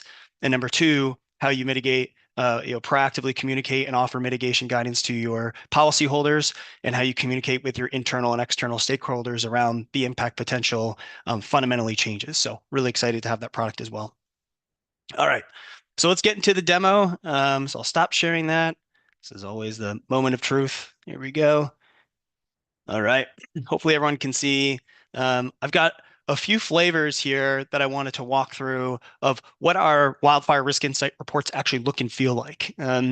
So I will say we have multiple types. So we have our executive, which is what I'm going to highlight. And then from that, sort of cascading down our kind of different, I guess, in less detailed levels of information as part of our core report and our snapshot. But I'll start by explaining a little bit what's going on with the report. So for any given property and through a system that I'll demonstrate also very quickly is Property Guardian Direct for any property in the lower 48, an underwriter, a loss control professional, a broker who's maybe doing pre-underwriting can have access to the system and on demand be able to request one of these reports. With the executive report, this also includes the benefit of an expert opinion by our wildfire mitigation team. In addition, as part of that process, we can collect other important details and documents. For example, if it's a large commercial multi-structure location, or if it's a builder's risk policy that maybe has project plans or build-up timelines or whatever that might be, that's all the information that we need to be able to provide our expert opinion on the risk, in addition to a recommendation letter and the detailed report that you're going to see. But this is the summary page for any one of our reports. It includes an overall score for the property and the underlying structure, parcel, community, and regional risk scores that you see. And on top of that, for our core and our executive reports, this includes the benefit of the simulated wildfire impact modeling that we're doing with TechnoSilva as well. Behind each of these scores, and that's what's important, we didn't come to market to build a score. Lots of great scores out there, but almost by unanimous demand, they're like, hey, can you give us a score for this? We started with the details on, okay, from a structure perspective, what are the primary risk drivers for the vulnerability for the structure, regardless of what the hazard is, right? So this is where we're looking at things like the condition of the roof materials, the roof debris, tree overhang. And all of these data we're capturing through our partner in Vexel, where they apply the computer vision models. They collect a bunch of raw data that then we use. And with our wildfire mitigation experts and their experience and expertise have mapped that to something that's a bit more wildfire relevant. So the fact that the roof material is tile, what does that mean from a combustibility or wildfire risk standpoint? So this is our structure risk page, and it's these combination of primary risk factors that flow into the overall score. And we're not a black box with this. When we work with new carriers or MGAs or brokers who are trying to understand all of this, we walk through exactly what our methodology is, where the data is coming from, what, if any, caveats there might be. Then there's the parcel level risk assessment. Now we're moving beyond the structure itself. We're looking at defensible space, things like tree density, multiple building presence, slope, position on slope, vegetation, health. Where we can, we're able to capture the oblique imagery for the property. Certainly for our mitigation experts, they can leverage this on a virtual basis to provide quite a bit of detailed guidance on where there's mitigation opportunity, being able to see under the tree canopy, identifying bark mulching of the structure, attached fencing, other structures that might be present. All of this is easily identifiable through the oblique imagery that you see. Then there's the community risk assessment. Now we're looking at sort of what Jamie was describing earlier with the structure vegetation intermix, sort of that suburban or urban conflagration opportunity for the property. Protection class. Is that property in a number fallout area? Ease of access to the property, hydrants, fire stations, you name it. And then lastly is sort of the regional risk component. So looking at, hey, how does this property compare to others within the state or nationally? Is the location one of these katabatic wind regions like the Santa Anas or Diablo winds that drive a lot of these large loss events? And seasonality, how often is there snow present on the ground, and does that limit or expand the length of the traditional wildfire season at that location? And then wildfire history. So how many fires have there been within 5 miles of the property historically? Their distances, their size. We do see a lot of recurrence for wildfires in the same areas over and over and over again. So just having that regional perspective is important. Then we move Hey, into Brian, this just wanted to give you your 2-minute warning. 2-minute warning. Man, I knew it was just like that. Well, I'll mention really quickly here, the simulated impact modeling has been designed to provide some answers to basic questions where, essentially looking at the 20-year historical, wind conditions at that property. If we were to ignite fires within 5 miles of the structure, how many of them would actually reach the structure? How long would they take to reach the property? What's the most likely ignition path? How difficult would they be to suppress? And then the flame lengths and the rate of spread of those particular fires. We can offer the sort of complete recommendation letter. Here's just a quick example of what this looks like. These are all NFPA certified wildfire mitigation recommendations. And then the system itself, we've tried to make this very, very easy. So I'll share my screen really quickly. This is the system that we've developed. Let me just move my There we go, out of the way.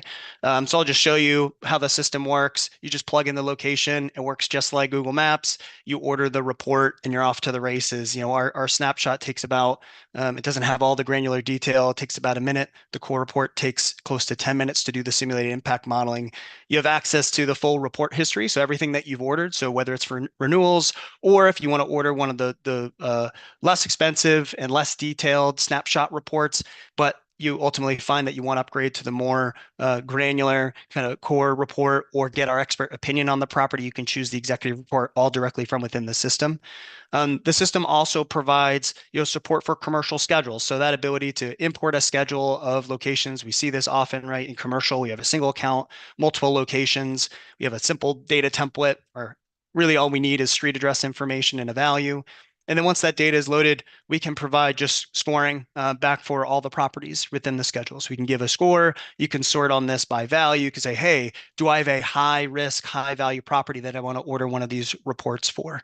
So try to make this system really simple. And we expose all these data through RESTful API services as well. So in terms of integrating it directly within your policy admin system or underwriting workflow, try to make that easier than ever. Thanks, Alan. You might be on mute there. Yeah, sorry. I definitely was. Still, after all these years, man, I can't believe it. Oh, good. Put a dollar in the bucket. Yeah. But no, I was just saying thanks. Thanks for coming on and talking today. I mean, Sure. the information was super interesting, and I wanted to see if I could just get another minute out of you here. Absolutely. When we're talking about so much data like that y'all are working through and processing to get to the conclusions that you have for your customers, I just wanted to see, has there ever been, or maybe how have y'all taken feedback on your product Oh. and used it to improve what you've gotten? Oh, I love that question. As a product manager, right? That's the key, right? You got to talk to your customers. It's amazing. Where we started was what you saw, that executive report that has our expert opinion and all the gory details. And we sort of backed into, especially for the broker market that doesn't necessarily want or need or have the resources to do kind of a full analysis, or for mitigation opportunity. There's a class of clients that we have today that just don't write the kind of business where they can, inform any type of mitigation for the property. So that's one piece of it. But yeah, how the information is packaged, I think one of the biggest points of feedback that we get is just helping the underwriters understand like what's behind the scenes for this. So we sort of pride ourselves on, I think they understand and respect all the data in detail as part of it, but they do want that answer right at the end of the day. Sure. But Yeah. at the same time, they want to understand what's driving that answer. And so we welcome those conversations, and certainly being, having the advantage of some of the events that we had just, back in January and the ones prior, we're learning a lot every day when these events happen. And so we're always looking to make tweaks and changes as necessary. So Absolutely. Well, Brian, thank you again for your time. thank you. Super appreciate it. Enjoy the rest of the And presentations, everybody. yeah, and with that, we will move on to Nick Loria of Wildfire Defense Systems Inc. Nick, thanks for being here and take it away. Yeah, thanks, Alan. Thanks for having me. A lot of great information today. I just live and breathe this stuff, and to hear all the information available out there, all the resources available for the industry, it's just amazing. So thanks for the time today. I know we've covered a lot of information, and I will cover a lot of information. So I'm Nick Loria. I'm the Senior Vice President for Wildfire Defense Companies. I'm also their Chief Wildfire Officer. In Wildfire Defense, we're really a collection of about 13 different companies. So we operate our own MGU. We have our own Lloyd syndicate. We have an engineering division that does a lot of wildfire solutions. And then we have a response division. So we're really kind of holistically a wildfire solutions company. So a lot to talk about, but today I'm going to narrow the conversation really down to the response organization, what it can do for insurers, a little bit how we operate. So with that, I'm going to share my screen and oops, this over, and hopefully you guys are seeing that.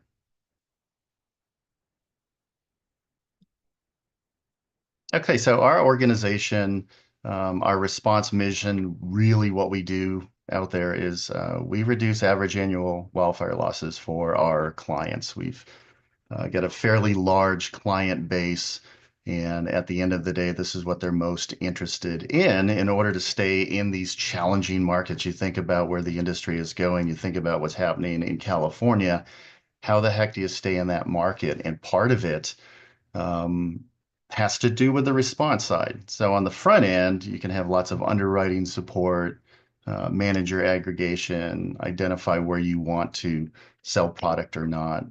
But it's also incredibly helpful to have an organization on the response side to reduce average annual losses.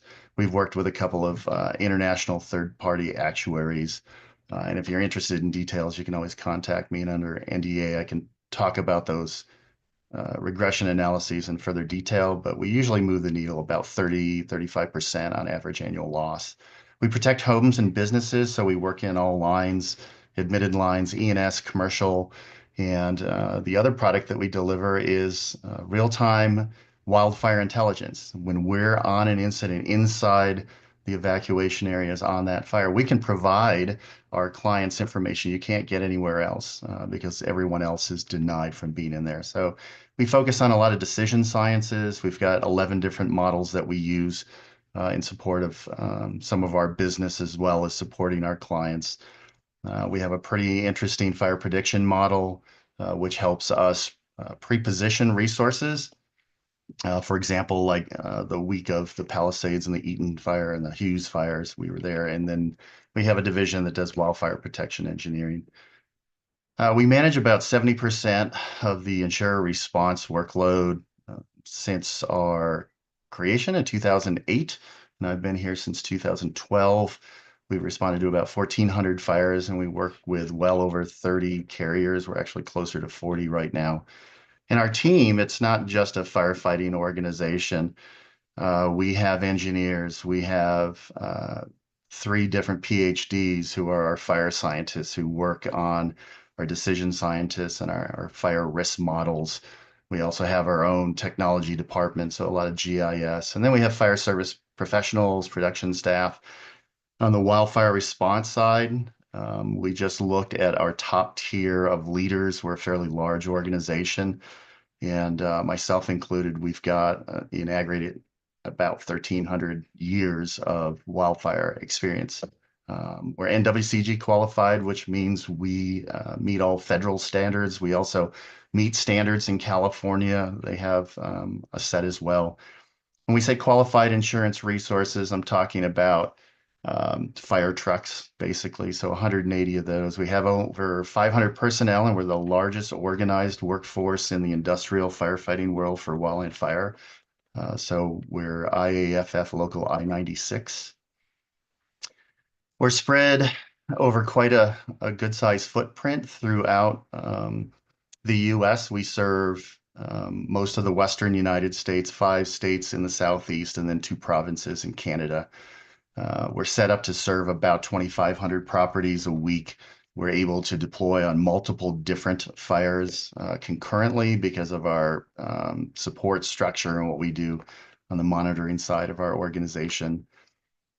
We do a lot of pre-positioning, so we look at fire indices, fire danger indices every single day. So we look at fuels and moisture content, things of that nature, so that we can make sure that no matter where we are positioned, we try to serve our clients on the first day. Our response time is usually less than 6 hours, and that comes from moving our resources around constantly. And with that, some of the locations, I'm coming to you live from Bozeman, Montana. We also have completed a second large coordination center in Post Falls, Idaho. We finished construction and opened that building last year. We also have several other facilities in California because of the size of that market space. When we talk about qualified insurance resources, mostly 2 different types of engines or fire trucks, if you will, that we respond in. We also have teams of people that operate in these modules or mods, and those squads do a lot of the handwork necessary around homes to do the things that you heard previously on this conversation. We also have a marine vessel that's outfitted very much like a Type 5 engine, because especially here in the Pacific Northwest, there are a lot of communities with high-risk homes, but only one road in and out. And when that's cut off by fire, we're able to provide our services by getting there with a boat, which is kind of a fun thing to have. We've been a partner and a member of IBHS, so we have a relationship with some of the fire science folks in Richburg, South Carolina. And that's due to partly our desire to want to be on the cutting edge. What's the latest research? How do structures burn? Understanding ignition science. And once you have an understanding how all that works, then you get a good understanding of what we can do to prevent these structures from burning. So you've heard it earlier throughout today's demo day. It's all about these recommendations when you talk about zone 0, not having combustibles and limiting things the farther out you get from the home, because really what we're all trying to do in response world is eliminate direct flame contact to the structure. When it's under ember attack, don't allow any locations to basically collect those embers and then turn into ignition. And then radiant heat. So think about standing near a campfire. You want to reduce the amount of that radiant heat that gets to the structure to keep it from burning. So that's really what we do on the response side of our organization. Leaves and pine needles, whether you're in Tahoe or Southern California, when you collect these types of fuels on and around your structure, that's where you're going to have problems with direct flame contact and ignition of the structure. Taping vents and a lot of other vulnerabilities in the house. We do a lot of that because we're trying to keep out smoke. But more importantly, you've all seen footage on TV where these little firebrands, embers are flying through the air. And if they were to get inside a structure, penetrate that structure, that can also lead to an ignition, which usually is a total loss.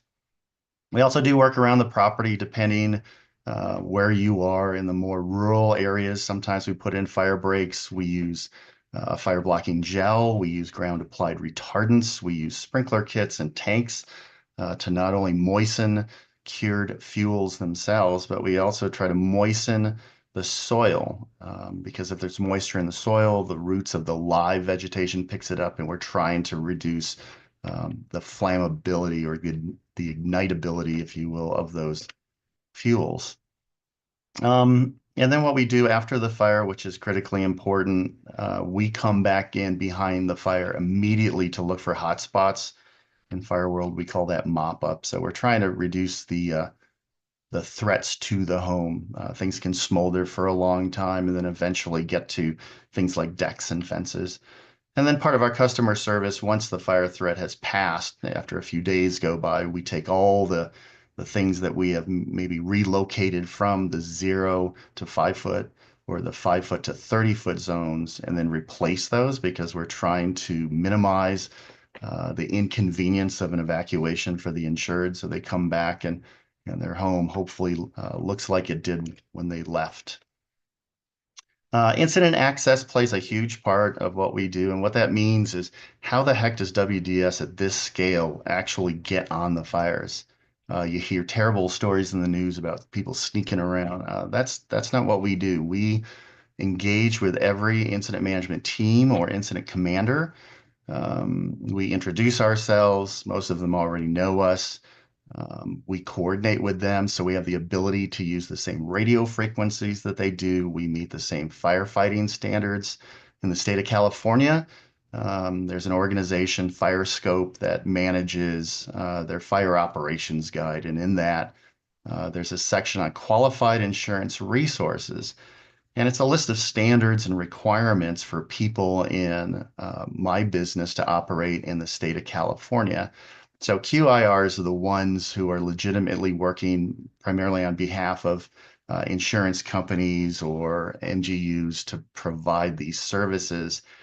And none of those kind of resources or organizations should be confused with private firefighters.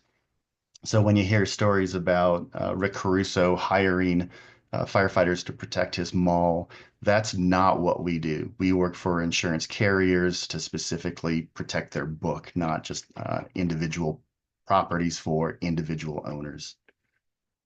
2024 was a fair year. The beginning of 2025 was pretty crazy. So we monitored about 15,000 fires last year. We went to 150 fires on behalf of our clients here in the US. This doesn't count our Canadian responses. We evaluated 3,300 properties roughly that looked like they were imminently threatened and might require services. We protected 2,000 of those. And of those properties, they all were able to survive. So generally, our survival rate, 18 years of data, 99.7% survival rate when we're able to access the property and apply our services. California was quite busy at the beginning of this year. So because of our, we have an interesting model that evaluates a lot of different variables for fire prediction. Because of human factors and utility lines and things like that, we get an idea of what areas throughout the US may be at risk during, say, wind events. So we were able to pre-position a lot of resources in Southern California before the first ignition. When the ignition happened, primarily between those fires, we were on incident in less than 2 hours. We ran 6 concurrent fires with over 40 engines and 60 personnel. And the Palisades fire ignition point, we had predicted that within about 2.5 miles of where it actually was. So getting to the right place at the right time is really one of the competitive advantages that we have in that space. So what do you get from partnering with us? You get loss intervention actively happening during wildfires, which helps protect your reinsurance and your underwriting. We're all about moving the needle on average annual loss. And if we can keep you sustainable in these markets, you can rush in when everybody's running away, especially in the current environment. So we have the largest QIR footprint in the US and Canada. We have resources that respond in British Columbia and Alberta, so primarily Western Canada. Like I said before, 99.7% when we serve a property. In the engineering division, one of the things that we deployed at the end of last year, we have a patent pending on it. We have a system of tools that we use that we can place in between structures that really helps address this conflagration problem. Urban conflagration has been around since the dawn of man, but now we're seeing these wildfire-induced conflagrations. So imagine the ability, and you can see on the left, this block burned, and then suddenly it didn't burn. And then all the homes to the right survived the fire. And those are the kind of engineering controls that we have invented to use in firefighting, because in firefighting, you can only go so far. So we've got tools that my previous life, I was in the fire service for over 2 decades, and we just didn't have those kind of tools at Wildfire Defense. We do have those tools. And I know I'm about out of time, so one last slide, and that is just for your information, Spring Fire Outlook, and this comes from Predictive Services, which is part of the National Interagency Fire Center in Boise, Idaho. They try to let interested people know what fire conditions may look like, and you can see in May and June of this year, we could be in for a heck of a fire season. I know we had a pretty robust start to 2025. Hopefully we don't see any more conflagration, but we all know well that I think it's here to stay and it's going to be part of our future. So the time is now to address that and create some solutions. And with that, George, I'll turn it back to you, sir. Nick, thank you, sir. We had a question from the attendees, and I think you might have touched on some of it in your response slide with your deployment part, but if you could maybe expand on how do you coordinate with local fire departments to ensure an optimal response during an event? Yeah, so what we do is when we go in, we send a task force, which is a group of firefighters and a leader and various different pieces of equipment. And our standard practice is we try to track down immediately the fire chief, the incident commander, the CAL FIRE team, whoever is the authority having jurisdiction over that incident. And we don't serve a single property until we have permission to be there, because we have to integrate with the incident. They have to know we're there.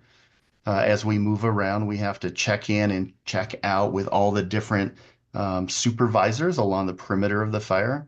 And it's incredibly important for safety reasons that they're aware of our presence, and we're aware of what the firefighters are trying to do, what the aircraft is trying to do, how to control that. So that incident access, that's something that we've been working on. It's certainly an art, but I'd say after 18 years, we've perfected that pretty well, because when we go to a fire, we get on that fire. And oftentimes we get there so quickly, we have more resources than the local fire department. So oftentimes we get in there to try to support what they're doing as well. Because at the end of the day, we're all in it to save structures. So we try to partner with them as opposed to be a burden to the incident.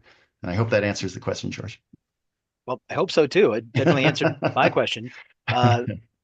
For pre-fire front loss prevention, like when you're going in and assessing a structure's ability to resist a fire, for want of a better way to put it, what is the facet of that you find is already in place? Like, oh, well, you already have this in place, so no need to talk about this as much. Like the composition of the structure. Do you find that there's things you don't have to educate people on as much because they're already thinking of that, or is it all different every time?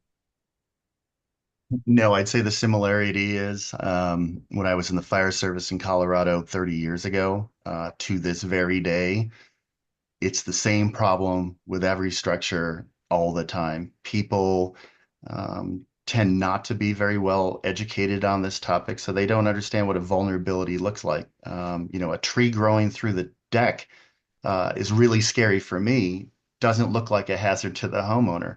So Right. typically, more often than not, when you go to a place like Palisades, sure, certainly really, really nice homes, but no defensible space. They haven't done any mitigation work because it won't happen to me, and that's what I have insurance for. So we always have lots and lots to do, to include the local fire departments, and insurance carriers are always wondering, how do we get people to do these things? And it's just a struggle. I wish you had a slide for showing a tree growing through a customer's deck. Is that a common thing, or? I don't know that it's a common thing, but I will say that in Colorado, I've seen that more than one time. And I've seen that in more places than just Colorado. I have one more quick question. Yes, sir. So I know that Netflix made Arnold Schwarzenegger their chief action officer. I think that's the title they gave him. What is the did you say I'm an executive and I want to be chief wildfire officer, because that's one of the coolest titles ever? I mean, or did they bequeath that to you, or did you invent that, or how did So that that happen? was our CEO. He invented that, and I was a chief officer and a fire chief for a long time. But chief wildfire officer at a private company, I gladly accepted that title. It was pretty cool. Not just yes, but heck yes. Hey, Gloria, thank you so much for your presentation. Super Thank- informative, super interesting, and what you do has an application for everything. So thank you for your service. Really appreciate it. Indeed. Thanks for having me. Thank you. Take care. Up next is Luke Mayer of Frontline Wildfire Defense. As CMO of Frontline Wildfire Defense, Luke brings over 20 years of marketing expertise, focused on driving brand visibility and business growth. His career demonstrates a commitment to using marketing as a tool for environmental advocacy, highlighting his strategic acumen alongside a passion for sustainability and climate resilience. Luke holds an MBA from the University of Michigan and a BA in political science and economics from Colorado College. Super interesting. Ladies and gentlemen, up next, our next presenter is Luke Mayer. Luke, welcome to Demo Day. Great. Thank you, George. Appreciate the time. Are you able to see my screen okay? Am I up and running? I am able to see your screen. Okay, good. All right. Thank you. So, thank you for the introduction, Luke Mayer with Frontline. We'll run through a handful of slides here that'll show you the Frontline solution as well as how we performed in the LA fires. So we like to say we've built a digital fire department. We make an external sprinkler system that's connected to a software platform. We currently have 4 billion in real estate protected. Over 200,000 families use the free Frontline app to track fire and prepare their homes. And we've had about 3,000 system activations since 2020. And that includes all of our activations, tests, demos for neighbors, and real responses to fires. This has been mentioned a bunch today, but embers are the #1 cause of structure destruction during wildfires. This comes from IBHS, right? Travel many miles ahead of the perimeter of a fire, and creates all sorts of challenges around firefighters being able to scale to protect exposed communities, and firefighters being focused on life safety in these events, which leaves a lot of homes and businesses uninsurable because you just can't get resources there to protect them. So what Frontline has built is a sprinkler system that's designed to pre-wet a property to really combat the threat of ember exposure. And so the way it works is that we have a platform that tracks fire through software.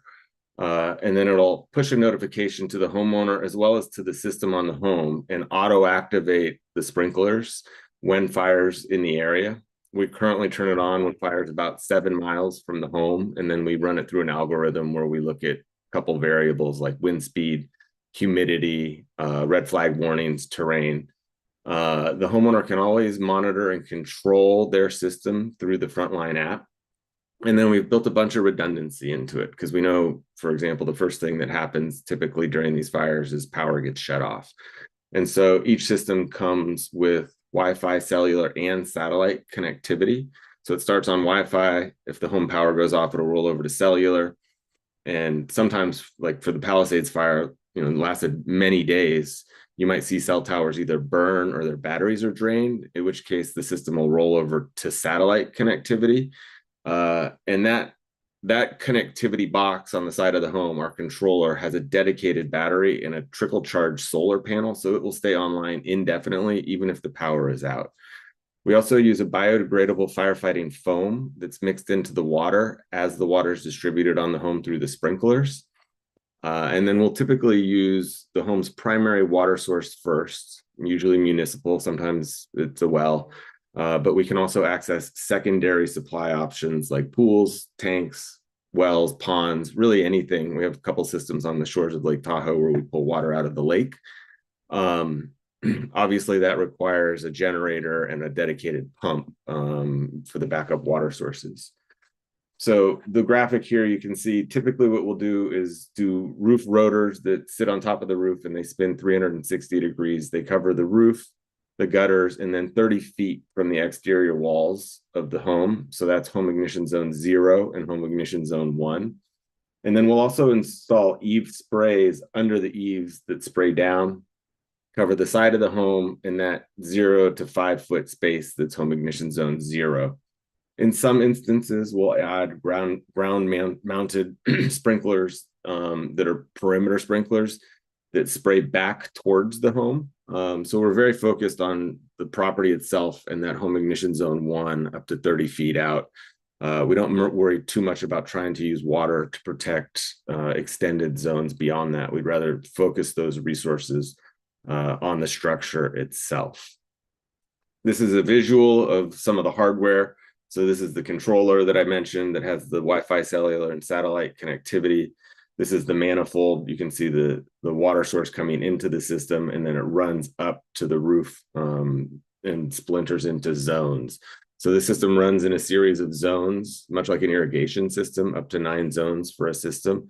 So our whole philosophy is to turn the system on early, let it run using relatively low volumes of water, get the property wet and keep it wet for an extended period of time. So a typical system will run through the zones and then pause between 10 and 20 minutes, depending on the size of the home, and then run again. So we want to conserve water. We want the home to be wet as early as possible in case there is a drop in pressure. And the biodegradable foam, which is the box on the left here, helps contribute to that. So the foam is a surfactant. It breaks down the surface tension of the water so that the water can soak into the property more quickly, and then it evaporates more slowly.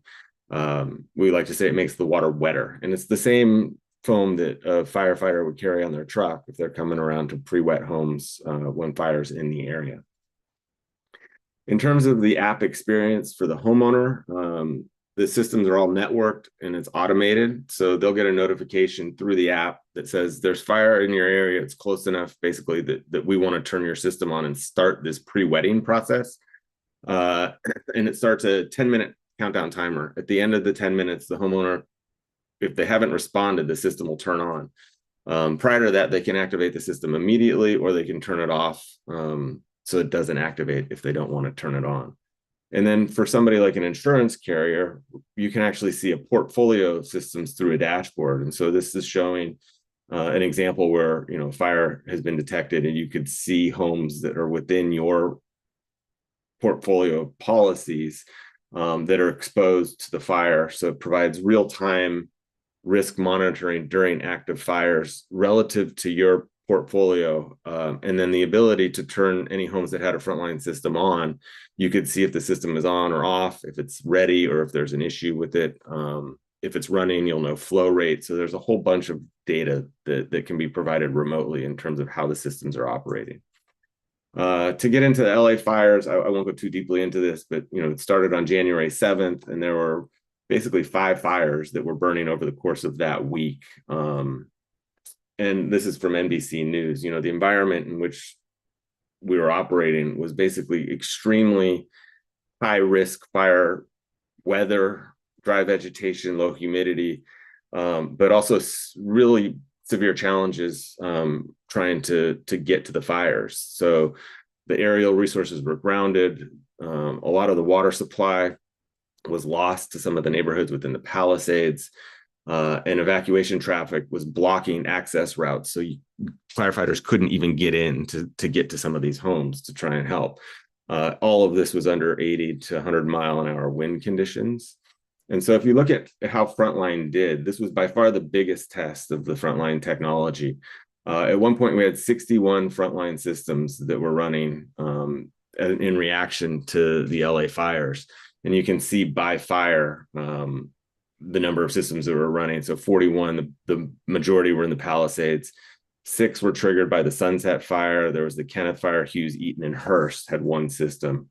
And this is the map of what this looks like. So the entire area was under a red flag warning. The red, which is a little bit hard to see, is the actual fire perimeter. The orange is mandatory evacuation, and the yellow is basically prepare to evacuate. And then these little orange dots are ember hotspots that were detected by MODIS satellite service. And you can see those were landing in Santa Monica. They were landing in Mandeville Canyon outside of the perimeter of the fire. So the exposure was significant. When you look at Palisades specifically, each of these little shields is a frontline system. You can see the wind direction was basically going due south towards the ocean at 80 miles an hour. So blowing the flames towards Malibu and Palisades. We had 61 activations, 59 homes protected. And unfortunately, we did lose 2 homes. These are the ones that are represented in red. Both of those homes were in neighborhoods that lost water, and they were also faced direct flame exposure, which is not really the use case for the frontline system, although it can potentially help. It's much more of an ember prevention system. We had many homes that were in neighborhoods that lost water, but because the property was pre-wet and had the foam sitting on the homes, you could see instances where there was fire that had burned through a deck and then stopped, where you could literally see the footprint of where the sprinklers had been able to pre-wet the property. We had another one where there was fire burning up a set of outside stairs, and it stopped again where the sprinklers had pre-wet the property. In terms of activations, we had 25 customer app activations where the homeowner activated themselves through the app. 17 we pushed remotely, where we felt like the fire was close enough to a home that we wanted to turn the system on.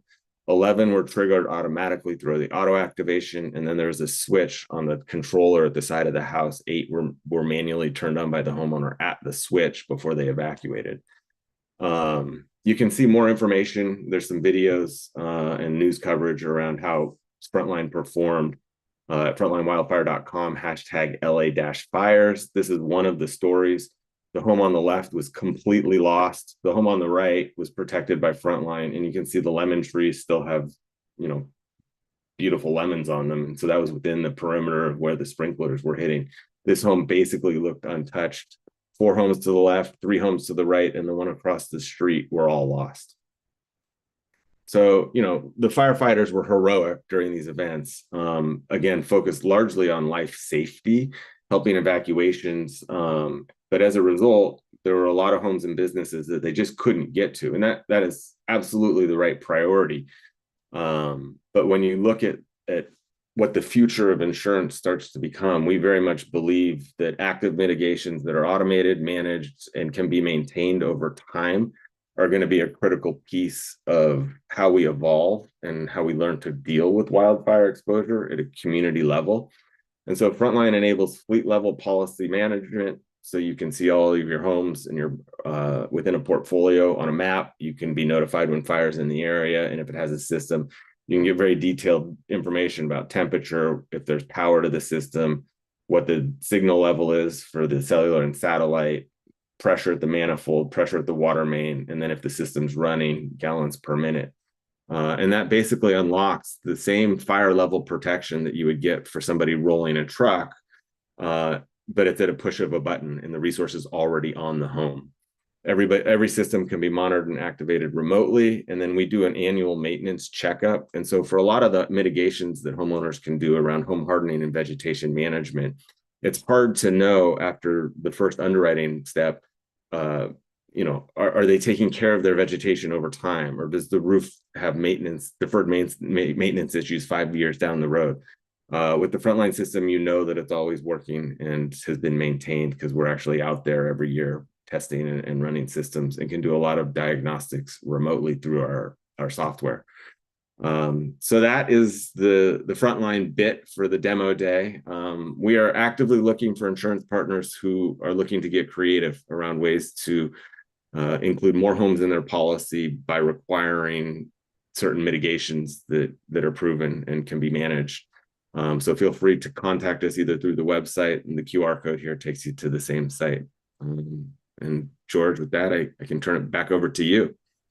Luke, I don't know if you're striving for this, but you should call yourselves the ADT of wildfires. It's really cool and really great what you're doing. There's a couple questions that we have from the attendees. This is a great technology, like it's got a why didn't I think of that kind of flavor to it. So really appreciate it. So a couple questions are kind of the same question. Is the system costly, and might it create a barrier for implementation or usage by homeowners?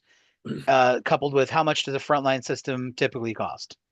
Yeah, so pricing is highly variable. The biggest impact is the size of the home. So for a retrofit system, we use copper pipe, right? And so there's copper and labor costs associated with that. And so it's really hard to quote. I think the lowest end system we're installing today is about $35,000. For some of these 10,000 square foot homes where you're adding swimming pools and there's an ADU to protect, in Beverly Hills, it could be $100,000 for a high-end home. So the really broad range. Where we're seeing the most cost-effective implementations is new construction for production home communities that are being built from the ground up. And we're able to do, multiple structures with a single system. We have a deal with Woodside that we're currently building out for 151 multifamily homes across 25 buildings. And that is a much, much cheaper entry point. But, I like to say we're selling the Tesla Roadster, not the Model 3. We're a new company working hard to get our costs down and make this more accessible to the masses. Fantastic. Hey, thank you. And everybody, you've got Luke's the company's website there and a QR code. That's for people that want to explore partnerships, right? Luke? Yeah, absolutely. There's a form in there you can fill out to contact us if you're interested in having a conversation about a system for your home or generally anything else. So we welcome inquiries. Fantastic. And please email marketing@frontlinewildfire.com. So Luke, thank you so much for a fantastic presentation today. Really appreciate everything, all the information. Next up, we have Ivan O'Neill from WUI. Ivan, take it away. Thanks, George. Great presentations here from, all the folks in the industry. I think there's just so much need for all the efforts and services, products that we're all offering, and it's a great community to be part of, and really appreciate Insurance Journal for giving us this opportunity. So, WUI makes risk management software for insurance companies to underwrite the new climate era. We exist because we're really tired of seeing images like this one. This photo is taken about 3 miles from where I live today and all the way back in 2017. And unfortunately, as we just saw down in LA and in the years before, in between, excuse me, this problem has not gone away. And the research is clear that with the new climate era that we're entering, about 1 in 5 US homes is at risk of being in a wildfire every year going forward over the next 30 years. And it's not just California, as we've seen even recently, South Carolina, North Carolina, New York State, New Jersey, but also the Texas Panhandle, Oklahoma had a large wildfire last year, as well as going on this week. And it also includes places, in the cold northern reaches of Alberta, New Mexico, Lahaina, which we're all too familiar with, but places like Gatlinburg, Tennessee, and Louisville, Colorado on December 30th, a couple of years ago. So the real reality here is that wildfires can happen almost anywhere at any time in North America, and it's becoming quickly a specialty peril that is no longer a rounding error on the actuarial tables. The good news is that we've also seen in this 7 years in between how homes can survive. And sometimes it's intentional or unintentional, like this case here in Lahaina. It was quote unquote a miracle house. There were not a lot of miracles, actually. They had significant efforts that they had taken. And you can check out our webinar if you'd like to learn a little bit more. But also same month, same year in places like Texas, where we had a 35-acre wildfire come into a community, but thanks to the construction materials that were used in that community and the layout of the community, firefighters were able to get on top of it and prevent it from becoming an urban conflagration. And when we scale this up to the community level, neighborhood level, we've also seen how outcomes can dramatically be improved. And this success story comes from Chile. They had a wildfire just over a year ago. We were part of a team that went down with fire officials and insurance representatives and looked at the factors that created this outcome. And I just came from a webinar where we were talking about that and love to share some more soon. So as we've discussed and we've seen and heard from a number of the other presenters here today, mitigation can reduce risk significantly. Models show up to 75%. And it's one thing to know where a wildfire would happen, and another thing to be able to have the insights to understand the vulnerability of those structures to being exposed in a wildfire, which really is what determines our outcomes. And here we're seeing a side-by-side demonstration put on by the Research Institute IBHS. And we see here on the right a wildfire prepared home constructed of non-combustible materials with nothing within 5 feet combustible, and a typical home that we see here in the United States with wood fencing, siding, and wood mulches right at the base here. So our existing approaches, though, are still unfortunately not up to the task. When we looked at how we would be able to contribute here, we see a lot of remote analytic providers. They do a nice work with aerial imagery. Doesn't cost a lot, but refresh rates can be infrequent, sometimes 3 to 6 months. And it can't really see underneath the eaves or down next to the base of the walls or what the mesh size of the vents are to really tell us what the vulnerability of the structure is. In contrast, the in-person inspections can give us a really high level of detail and insight into the vulnerability of structures, but they're expensive, usually over $100, $150 sometimes to the insurer or to the property owner. And they're only as good as what the inspector decides to see, their integrity, and oftentimes they're making $15 per job out of that 150 that the insurer is paying. When we talk to property owners, the research shows that they are willing to invest. I think there's a perception amongst the insurance industry, our industry, that property owners aren't willing to spend the money that it would take to reduce their risk. But in fact, they are. There's just some barriers that are holding them back. Many folks have physical difficulty doing work. They need specific information for their property. Affordability is always a challenge, and time, making this go quicker, faster is super important.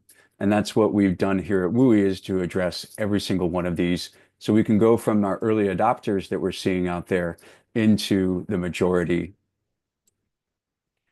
When we've looked at programs that exist out there from insurers, this is an actual email exchange that my co-founder, Aaron, his sister-in-law had with her insurance agent and the underwriter team. So we're already at 10 replies deep and counting.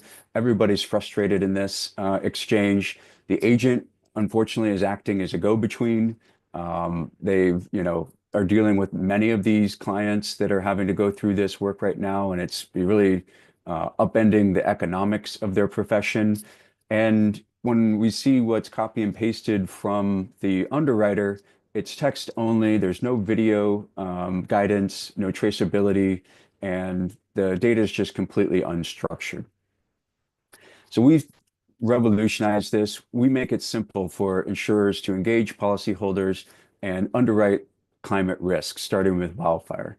So to do that, we have multiple inspection options that we'll talk about just in a moment. This gives the property owner education to help them see the risks that we as professionals see. We then provide them with a plan and resources to get the work done. And then when it comes up for renewal, as the previous presenter was telling me, or telling us, excuse me, we can help you renew and review every year to make sure that those mitigations are maintained.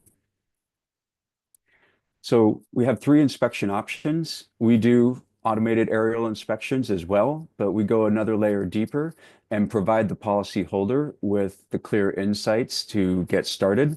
It's available on demand with a 2 to 24-month refresh, depending on which part of the country you're in.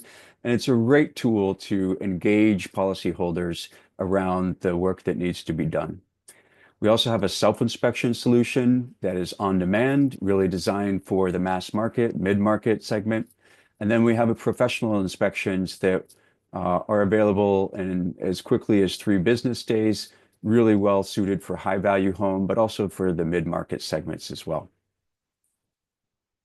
So we talked about the self-inspection, and this is a demo of what that looks like. So this works completely offline, as well as providing full and complete coverage.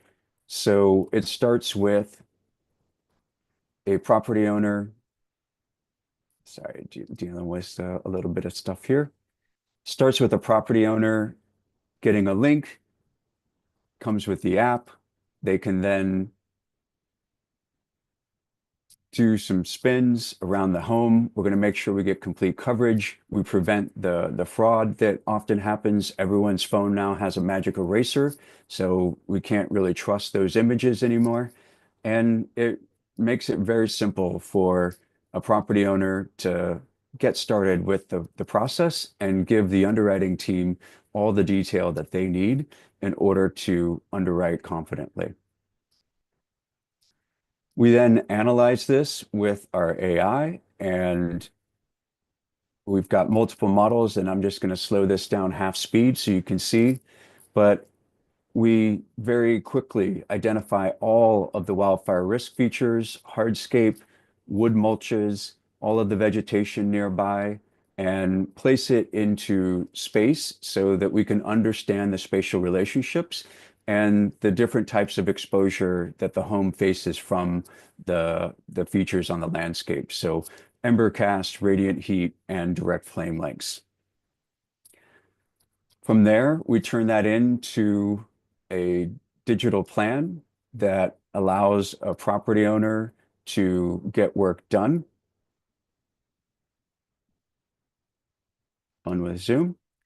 So this is where we educate the property owner. We show them exactly where the risk features are in their landscape and what they should do about it if they want to meet the underwriting criteria for the insurer. And we then connect them with incentives. So if there's a grant or a rebate on offer from a local government or a fire safe council, we help them apply for that and connect them with contractors on the platform so they can get estimates quickly. Contractors can see this full scope of work and help them get the work done quickly. And once the work is done, either the contractor or the insured can snap photos to document it for the underwriting team. And we support multiple standards out there for your underwriting organization, whether that's Wildfire Prepared Home, in which we've done the full integration and are a preferred partner of IBHS for that program, as well as comply with the Department of Insurance's regulation here in California. And there is support for NFPA 1144 standards as well. So I mentioned Wildfire Prepared Home. This is the gold standard that's recognized by 55% of the insurers in California and is expanding into Oregon, Colorado, New Mexico, and other places. And we've done the full integration with that team. We have a great working relationship, and we can help insurers engage their policyholders and get this certificate and designations at 5 times higher success rate than if they are left or asked to do it on their own. So it's been a great partnership, and we've seen tremendous success. Another case study, in just a few weeks, we'll be announcing a top 5 California admitted insurer that we're working with who's decided to engage all their policyholders around getting the Wildfire Prepared Home designation and are supporting them with a combination of consultations and WUI software. We're super excited about that. And as we start to think about the community level, if you're interested in insuring HOAs or if you're a commercial property insurer, we have the ability to do this at scale across an entire community. And wildfire is just the beginning. So you can use WUI and our AI and inspection solutions to mitigate multiple perils, whether that's earthquake risk and detecting whether there are automatic gas valves installed, identifying rot and mold issues on the structures, hazard vegetation, and severe convective storm risks. And we can also customize this for your specific risk needs. It's a proven platform, millions of data elements collected, full coverage across the United States as well as globally with our capture solution, self-inspection app. And we've facilitated millions of dollars of mitigation work so far. And we've been recognized by the venture capital and insurtech community for our innovation. Hey, Ivan, just wanted to give you your 2-minute heads up. That's great. So thank you all for the opportunity. Together, we're going to create more success stories like this. And here's some contact information. Would love to hear from you and help you underwrite climate risk better. Thanks so much. Yeah, thank you for that great presentation. I thought the augmented reality images that you had with the inspection software were so cool. It was so interesting to see how y'all can track the things that you could in there. Thanks. Got a great team working on this, and we're super passionate about it. Yeah. I wanted to ask on, I think you answered this to varying degrees throughout your presentation, but, just wanted to ask, specifically what features or services really set y'all apart from maybe other property inspection providers or services in the industry? So I think it's really the total capture of the property rather than relying on either an inspector or the property owner to know what to show us, and then turning that into an actionable plan that engages the property owner and then gives them solutions to do something about it, as well as the ability to monitor it on an ongoing basis. Absolutely. Awesome. Well, thank you for laying that out, and thank you for laying everything that you did out today in your presentation. Super thankful to have you here. And with that, we will go ahead and move on to our next speaker. It'll be our second to last speaker of the day. So we're getting near the end of the schedule now. Everybody, please welcome Mike McCormick of Cape Analytics. Yes, hello everybody. Thank you for joining. Appreciate you hanging in there. 2 more to go. So my name, before I start sharing the demo, my name is Mike McCormick. I'm a product manager at Cape Analytics. And what Cape does is we take aerial imagery and other data sources, be that public record like permit data or satellite imagery even, and derive any and all risk characteristics from a property that we can see in that image. We do this across the US and Canada and even Australia. And most of our attributes are related to either wind, wildfire, or hail. So anything from, in a wind perspective, what is the roof condition rating? How old is that roof via imagery? From a hail perspective, what is that roof material or covering material made out of? And then from a wildfire perspective, I'll show you a demo of what our web application can show. And we package all of this information in either a batch file, a web application, which I'll show, or via direct API. And this is used by top 20 insurers in the United States to better segment and price their wildfire, hail, and wind risk. So certainly today we'll be talking about wildfire. And so what I wanted to show is a couple different locations. And what you're seeing on the screen here is our web app. And this is really designed for more of that frontline underwriter use case. So an underwriter at a carrier would type in an address up at the top, and this address would pop up, and you can pan and zoom in this little map.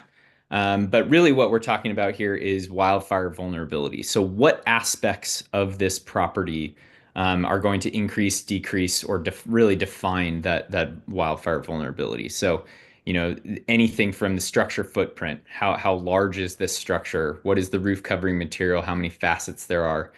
Accessory structure count. This is obviously something we saw in the Palisades fire with a lot of accessory structures there. And then other applicable features like fence presence and type. So, we can see right here, we've got a fence adjacent to that home that can really, as we saw from some of the other presentations, act as really a target to drag that fire closer to the home. Then the surrounding areas are really obviously key. So anything from designations, so the California Board of Forestry's Fire Risk Reduction Community List. Firewise, we also partner with IBHS so we can pass through whether a home is wildfire prepared or not. And then we get into sort of the nitty-gritty details here. So neighbor structure setback. So the distance between neighboring homes. We know from research that the closer those homes are packed together, like in Pacific Palisades, you can really cause a large urban conflagration there. So various different metrics that carriers can use to either create sort of their own score using this raw detailed information, or we also have roll-up scores, which I'll show at the end. The last sort of set of information here is structure count, density, and vegetation coverage.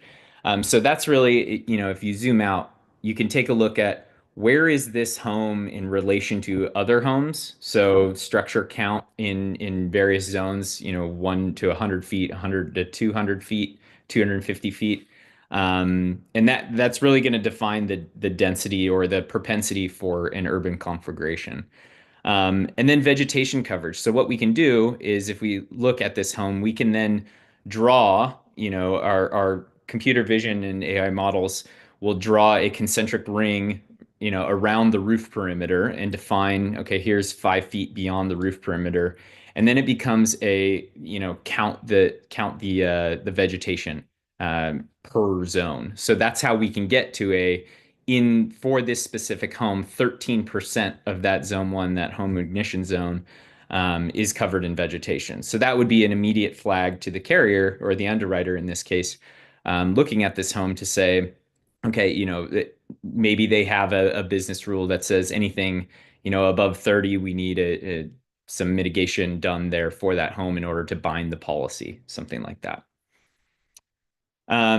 Then what I mentioned earlier is we pass along all of this nitty-gritty detail, but also some roll-up scores. So I know another presenter said it earlier, but I definitely have these conversations where a lot of data is very useful. It can often be overwhelming to carriers, and so some carriers just want to know the answer. So this is where we come up with our scores broken down by each different component. So starting off with a hazard score, we partner with different hazard data providers to provide that layer, but that gives you a sense of, regardless of what the structure is, what do we anticipate about the fire regime? Anything from, previous fire perimeters, previous seasonal precipitation, is it in a katabatic wind zone? Those things that really make up the true, nature of a fire if it were to occur here. Then we have a variety of different scores. Our vulnerability rating would be a roll up of different attributes that are derived via the imagery only. So things like vegetation coverage, structure density, neighbor structure setback, those things would all be sort of packaged together into a 1 to 10 score. So you can see for this specific home, it has a wildfire vulnerability rating of 3, which is on the worst end. 1 is our worst out of 10. The risk rating, on the other hand, would account for the hazard. So you have your vulnerability only score, then you account for the hazard only score, and then the combination of the two would be our wildfire risk rating. So this is saying for this particular home, it's fairly vulnerable and it's also a decently high hazard, which is going to give it a overall risk score of 2 out of 10, or the second highest you could possibly be. And if you zoom out, you can take a look at the surrounding areas and really get an additional context. It's no wonder, you're right up against that WUI interface there. And you have quite a bit of vegetation surrounding the parcel. You might get a little bit of a credit for a fire break there with the road, but as we, of course, know, wind speeds can push those flame lengths very long. A couple other locations that I thought were interesting to show.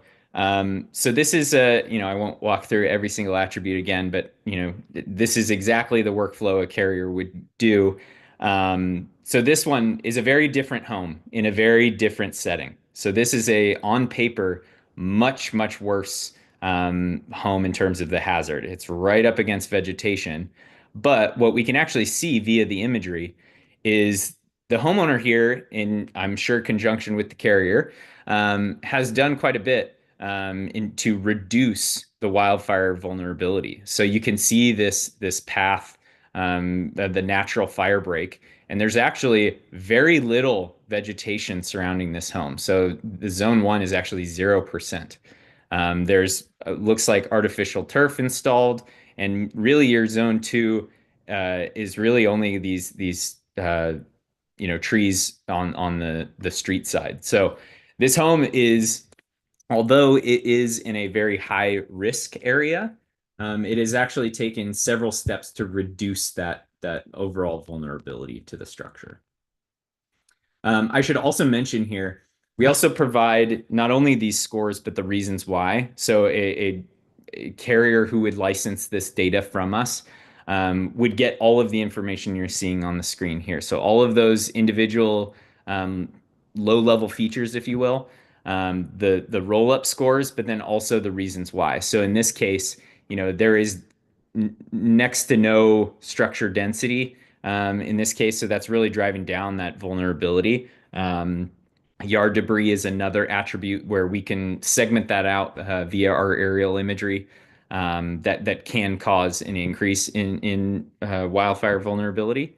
So this is an interesting example where not every home in a high risk area is the exact same from a vulnerability perspective, as many of the other speakers have highlighted today. This example is, and these are all within San Diego where I'm from, so I'm very familiar with this area, and we've had our plenty of our fair share of wildfires in the earlier 2000s. This is a property that I think is really analogous to more on the Altadena, what we saw in the Eaton fire. That's close together, packed in homes.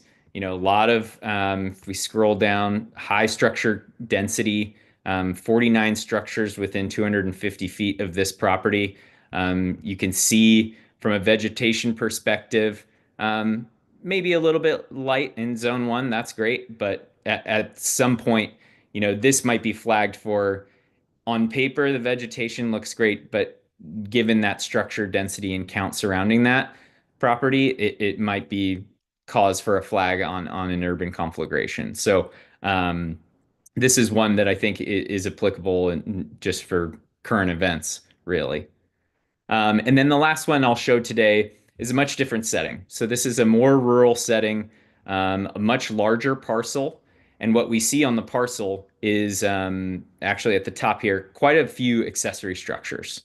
So not only are we going to segment out the individual, primary structure on each given parcel, but we're also telling you, what's going on outside that primary structure that might increase the wildfire risk. So one of the interesting fields here that I actually haven't mentioned yet for a reason is our mitigation potential.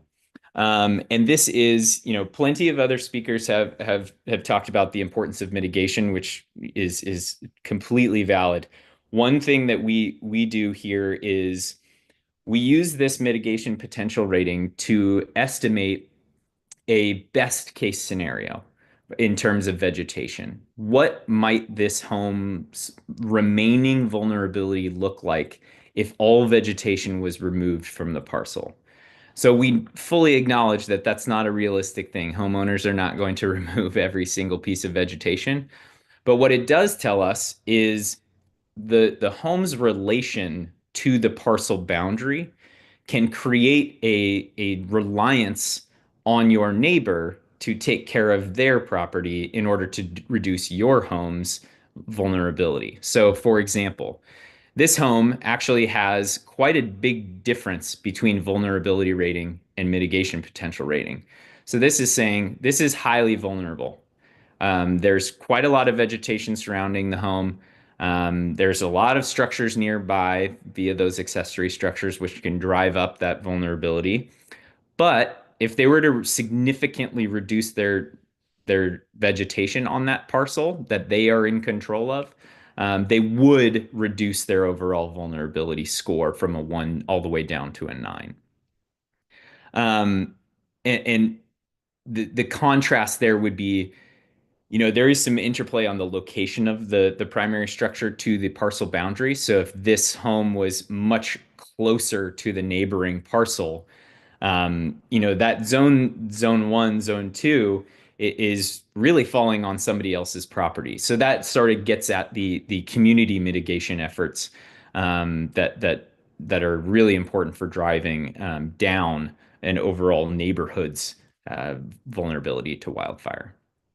So like I said, we're really taking that aerial imagery approach. We also have a detailed imagery history. So as you'll see from the date drop down, we have a number of different imagery providers and dates associated.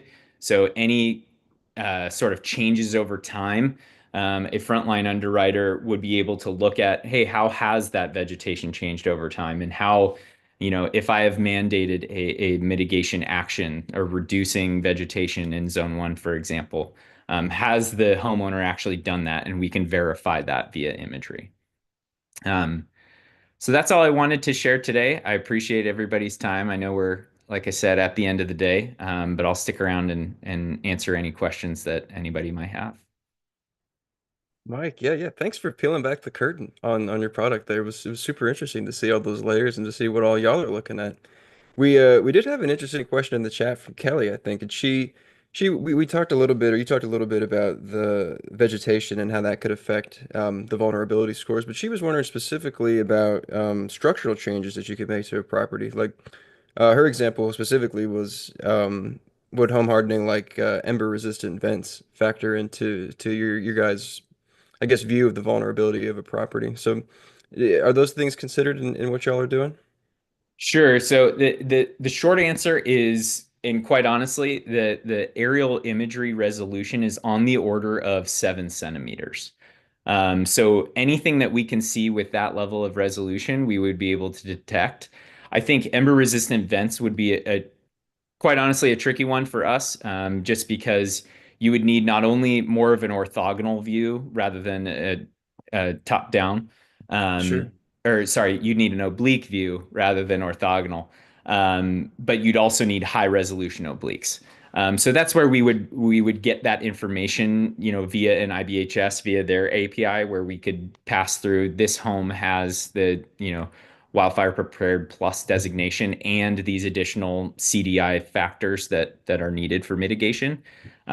So our focus is more on the what we can see from an orthogonal view and then on the parcel itself. Absolutely. I got you. I got you.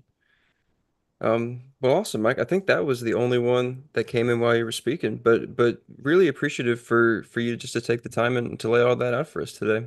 Yeah, thank you. Appreciate it. Awesome. Well, and before we get rolling into our last speaker here, we did want to put out one last reminder that anybody who's watching that would like to get an on-demand link to today's presentation, please email newmedia@insurancejournal.com. That way we can make sure that you will have on-demand access to the recording. And with that, we will move on to our final speaker.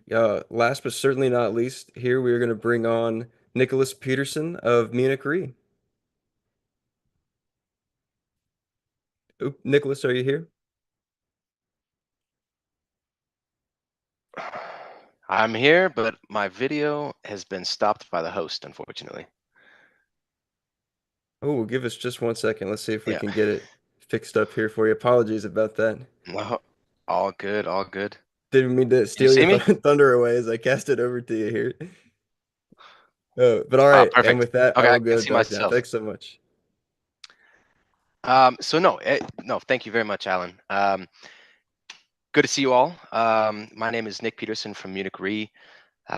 If you're not familiar with Munich Re is one of the world's largest reinsurers, and just like Mike was talking about earlier, on more of the vulnerability side, Munich Re has taken a view, and the product that I want to introduce you guys today is more on the hazard side. Wildfire has been a big issue, especially with the LA fires that have happened lately, and because of that, and I'll share my screen here real quick. We can go into essentially what is Munich Re thinking about wildfire. So hold on here. There we go. And can you guys see my my presentation? Yep, we've Alan, got you. can I get a confirmation? Perfect.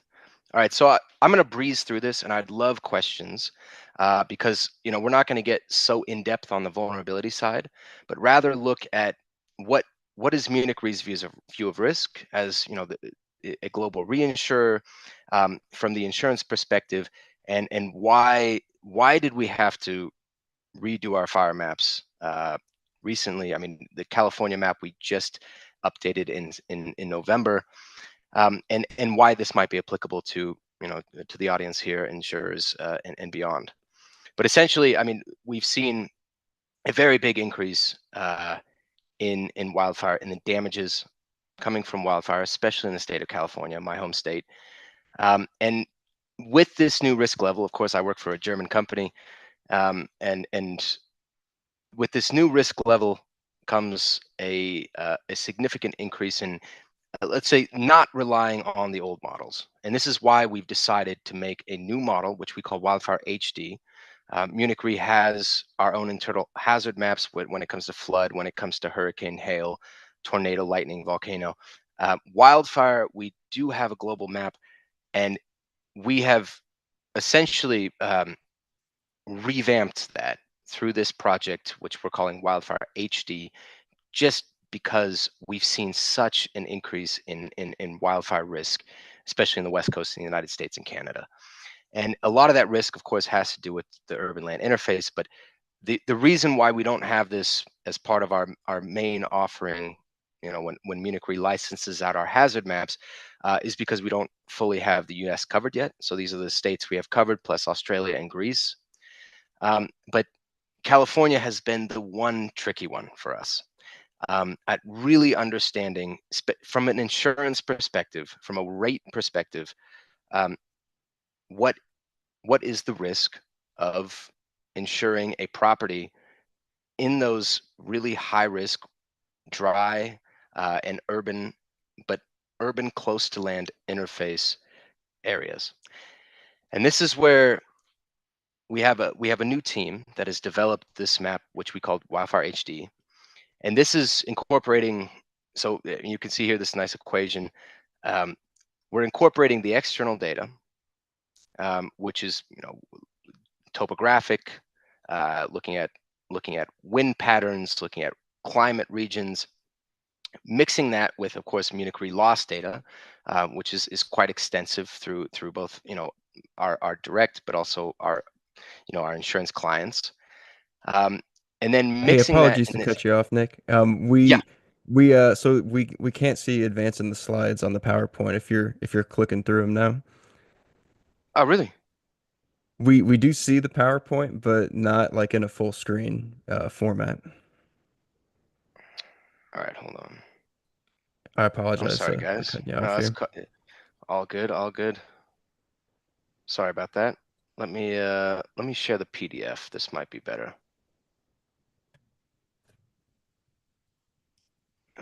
And don't worry, All we right. stopped your time, so not an issue there. No, I'm not gonna keep anybody else from lunch. All right, hold on here. This should work now. Can you guys see the slides now? So we do see the main slide here? Yeah. Okay. Yep. And it's going through. Perfect. It's That's good. working? Okay. Yep. Yeah, guys. All right. All right. So we're gonna have to skip through this. This was a bunch of fluff, anyways. So we get to the important part, which is this equation here. And essentially, what we're doing is we're mixing the publicly available data with Munich Re loss experience, and then we're really focusing on that urban land interface. The WUI, the wildland urban interface. And this is what's considered 1.5 miles from a forested area into the urban area. And this has been really where our modelers have taken the I would say the most granular approach here. And in doing so, we've come out with our Wildfire HD map. Now, our Wildfire HD map, again, and the reason why it's different from our other global hazard maps is due to this exact interface here, the wildland urban interface. And we break it into 5 zones.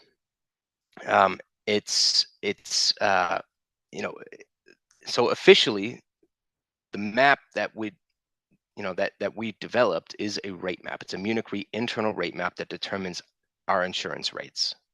Now, the what we're licensing externally is a normalized version of that rate map. So we'll give you a 0 to 100 index score based on the same exact rates that Munich Re uses to underwrite. Now, this map is certified in the state of California for writing insurance. This is what MGAs write on our behalf with. At least we insist on. And it takes into account much more than what a standard wildfire hazard map would take into account. Not just vegetation, but also slope, wind patterns, population density. And so this is what has come out of it is Wildfire HD model. Now I'm gonna skip through these pretty fast here because I'd like to answer questions. But essentially, this wildfire map is what Munich Re uses internally to underwrite insurance. And recently, we've seen, especially in California, Paradise. Of course, this was the old version. From the campfire in 2018, we had what you can see on the left-hand side is we had an urban zone, or at least what you call a town zone, where we predicted that there would be good access to fire protection. This has been revamped in our latest update. So the first California map came out in 2000, I believe it was 2018 or 2017. The latest map, which came out last November, has corrected for some of these issues that we've seen in California, which is essentially the urban interface being surrounded by woodlands, and whether there's a fire on the east side or the west side, depending on the wind patterns, it will just blow through the entire town. And this has been updated throughout the state. And what we can see here is, and I'm going to skip through these because they mentioned some of our other speakers. What we can see here is on the Palisades and the Eaton fire. Now, obviously, there were some obvious, let's say, unexpected events in these urban interfaces, with especially the Palisades and the Palisade neighborhood, which is a very high income neighborhood, the Eaton fire as well. But in general, our updated map from November has outlined the fires very well predictably. And this is in one slide that I don't have in this deck here, but this is based on a probabilistic modeling methodology, and one of the probabilistic, I mean, we're modeling, I think it was like 1.3 or 1.4 million different events that could happen in California. Now, the wind, of course, is a big component of that, and we saw with the Santa Ana winds in January up to the 93 to 95 percentile wind speeds, up to almost 95 miles per hour. Now, this is very, very rare, but one thing that we did predict correctly is in one of those simulations, we did predict both of these fires happening at the same time in generally the same area. And so, yeah, that's really all I wanted to show you is how Munich Re is thinking about this. We decided to take an internal approach. We have a whole team working on this, and we would love to, versus the Mike, the last speaker, is really getting granular on the vulnerability of the particular property. Munich Re is looking more at the hazard in general, and of course the urban land interface. We have those neighborhood vulnerabilities being, and those are, by the way, calibrated to a residential building type. But we're not going so much onto the property level, but more on in the general area. What are you exposed to, and how exposed are you, with relation to Munich Re insurance rates?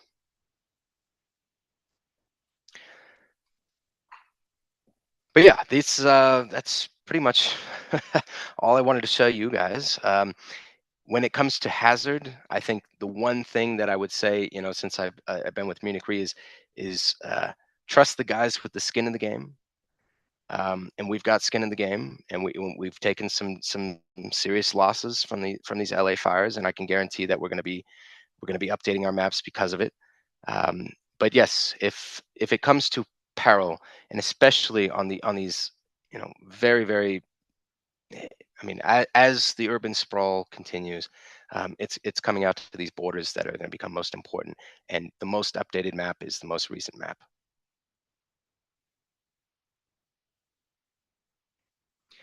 Any questions from the audience? Yeah, well, thank you so much, Nick. We really appreciate you breaking down the map and just talking about everything behind it as well. I think no questions popped up in the chat, but I think the thing that I would ask you is just, for the folks who are watching, what do you think is the most important thing for them to take away from what you presented today?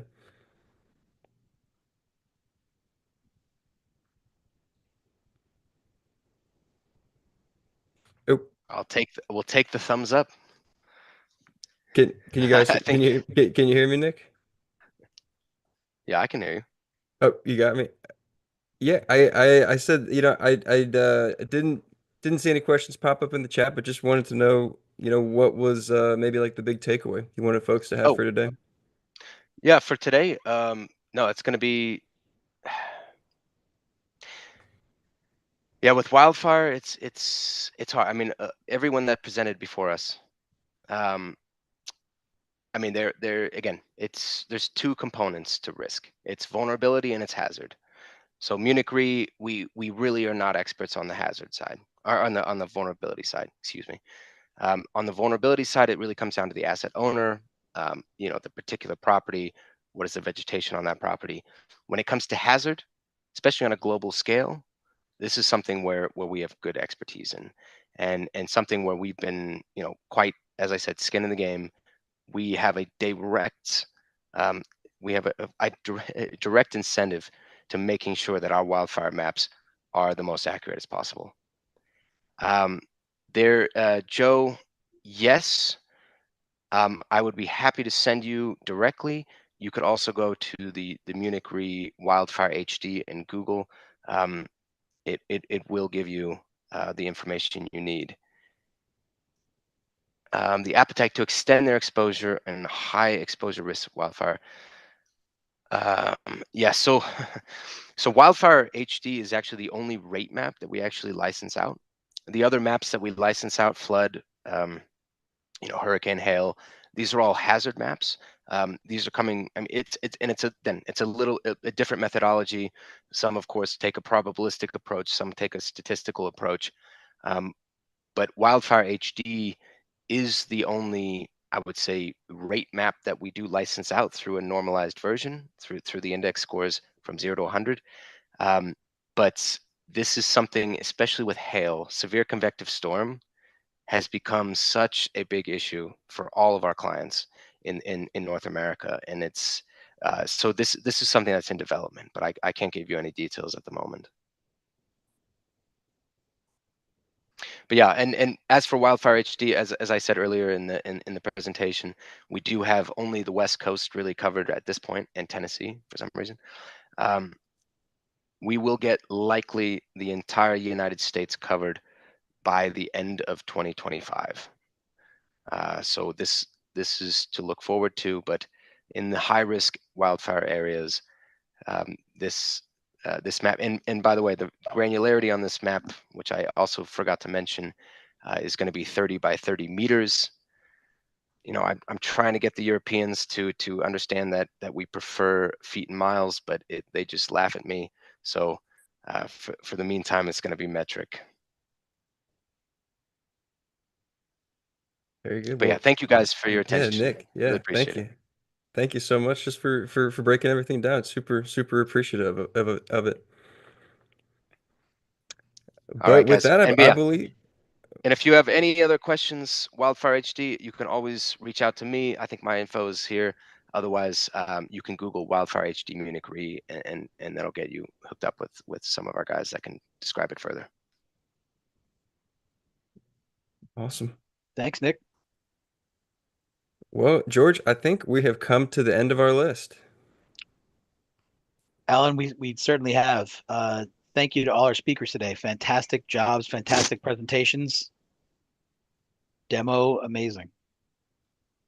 Yeah, yeah. And I don't know if I emphasized it enough in the beginning, but this is the first time that as a company we've ever done anything like this. So just thanks to everybody who stuck around through the end and, was kind of a guinea pig part of this experiment with us. Absolutely. We do want to emphasize again too that if you want to get an on-demand link to the presentation, if there's anything that you missed, or if you joined late, or even if you just wanted to watch it again, please email newmedia@insurancejournal.com. That's NEWMEDIA @insurancejournal.com. And if you want to provide us feedback too, let us know what you liked about this, what you didn't like, just anything at all so we could kind of gauge what the reception was. Would love to hear from everybody today who was a part of the audience. But with that, I think we'll go ahead and sign off. So everybody can either get to lunch or get ready for dinner or whatever meal is closest to you wherever you are watching this presentation today. But thanks again for everybody for tuning in. And until next time, take care. Take care, everybody.